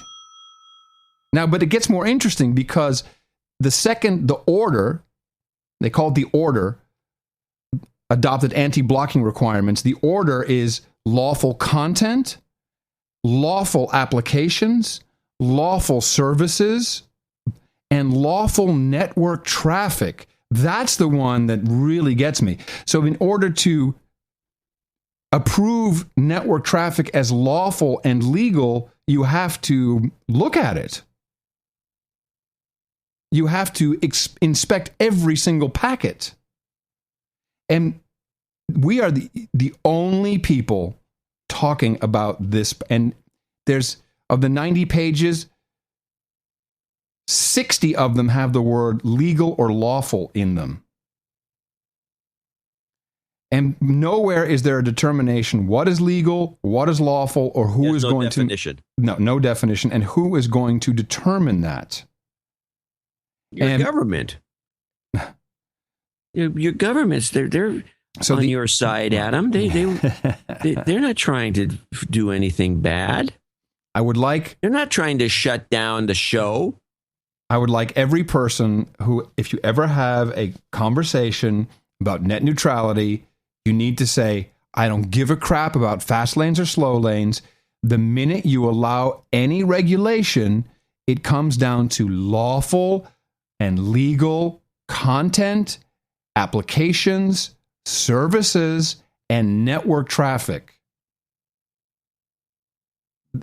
I'm going to presume some kind of legislation is that there's going to be some regulation. Are you presuming the same? Oh, I'm presuming. I've been predicting this for a decade. Podcast licenses, blog licenses. In Brazil, for example, you had to be a journalist in Brazil. You have to have a license. You have to be licensed to be a journalist. So we've seen the push toward this. They can't get around the First Amendment. That's kind of the drawback we've been trying to do. But you can with something like the Internet. The Internet's not protected by the First Amendment. I mean, maybe it is in some realm of thinking, but it's almost like I don't think anyone's going to fight it. It's for the best. It's for the best. And concerned about the fast lanes. But that's the distraction, and it's a brilliant one. And, yeah, it's quite good. But when you read through this document, which I encourage you to do, not you, John, you don't give a crap. I'm not going to read it. No, why bother? That's why you have me. People will see. It's very, very, very sad. It is almost as sad as the war on cash, which turns out, I didn't know this. I was laughing about this Oyster system, the Oyster card in the UK. Yeah. Oh man, that's nothing. DC has this, Chicago has this, and it's already being used as a debit card. Lollapalooza this year launches cashless payments to lure in millennials, says Adweek. How dumb are the millennials to fall for this? They're all in, I have baby. my doubts about them. I think the best thing we can do is when society breaks down, we're going to have to eat the millennials. That's what it's going to come down. They'll be the most juicy. They'll have the tenderest meat. They'll roast real easy. And you can probably convince them to hop on the fire. Right. Just say that's where all the hipsters are doing. All the kids are doing it. Jump on board. I've got a quick clip that I want to play that I think is something that's trending. It's not trending massively, but it's trending enough that I think it's being held in abeyance to further scare the public. Oh, well, yeah, I'm all in. Let's go. Ebola. Yeah, I've seen this being rocked by Sanjay Gupta and Other world news for you, and the number of deaths attributed to an epidemic of the Ebola virus in Guinea, Liberia and Sierra Leone has risen now to 467. That's out of a total of over 750 cases in all. The new figures show a 17% rise in deaths and a 20% jump in cases in the space of just 1 week. An emergency meeting of 11 West African health ministers being held today in Ghana, in fact, to try to coordinate a regional response. Yeah, I've been watching this. Keep an eye on it. Yeah, keep an eye on that. Yeah, that's my pick to click. Okay, so there's a couple of things we'll be talking about on Sunday. I've got actually a ton of stuff. Japan, definitely some med stuff. Dudes named Ben, got a lot of dudes named Ben we didn't get to today. Yeah, they've been writing us. Who've been writing us about email policy retention, and I have some insiders at the IRS who are telling me about how the systems there work. So I think that'll be fun to talk about and to read them. Again, all dudes named Ben. And if you have a dude named Ben who works in your organization, say hi and tell him you appreciate what he or she does. And tell him to listen to No Agenda. Yes, indeed. For those of you in the United States of Gitmo Nation, enjoy the sale. There's a sale. There's a white sale. It's a white sale. That is what we celebrate on the 4th of July. And to you, John, I say thank you for your courage. Thank you for your courage, Adam. And coming to you from the capital of the Drone Star State here in FEMA Region 6 in the morning, everybody, my name's Adam Curry. And from northern Silicon Valley, where it's clearing up, and it looks to be a gorgeous day in the neighborhood, I'm John C. Dvorak. We'll be back on Sunday right here on the best podcast in the universe, No Agenda.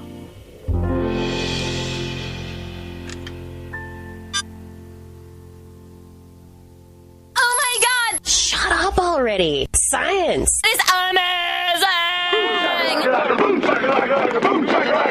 And boom shakalaka, brother! Bingo, boom shakalaka. The best podcast in the universe. Dvorak.org/NA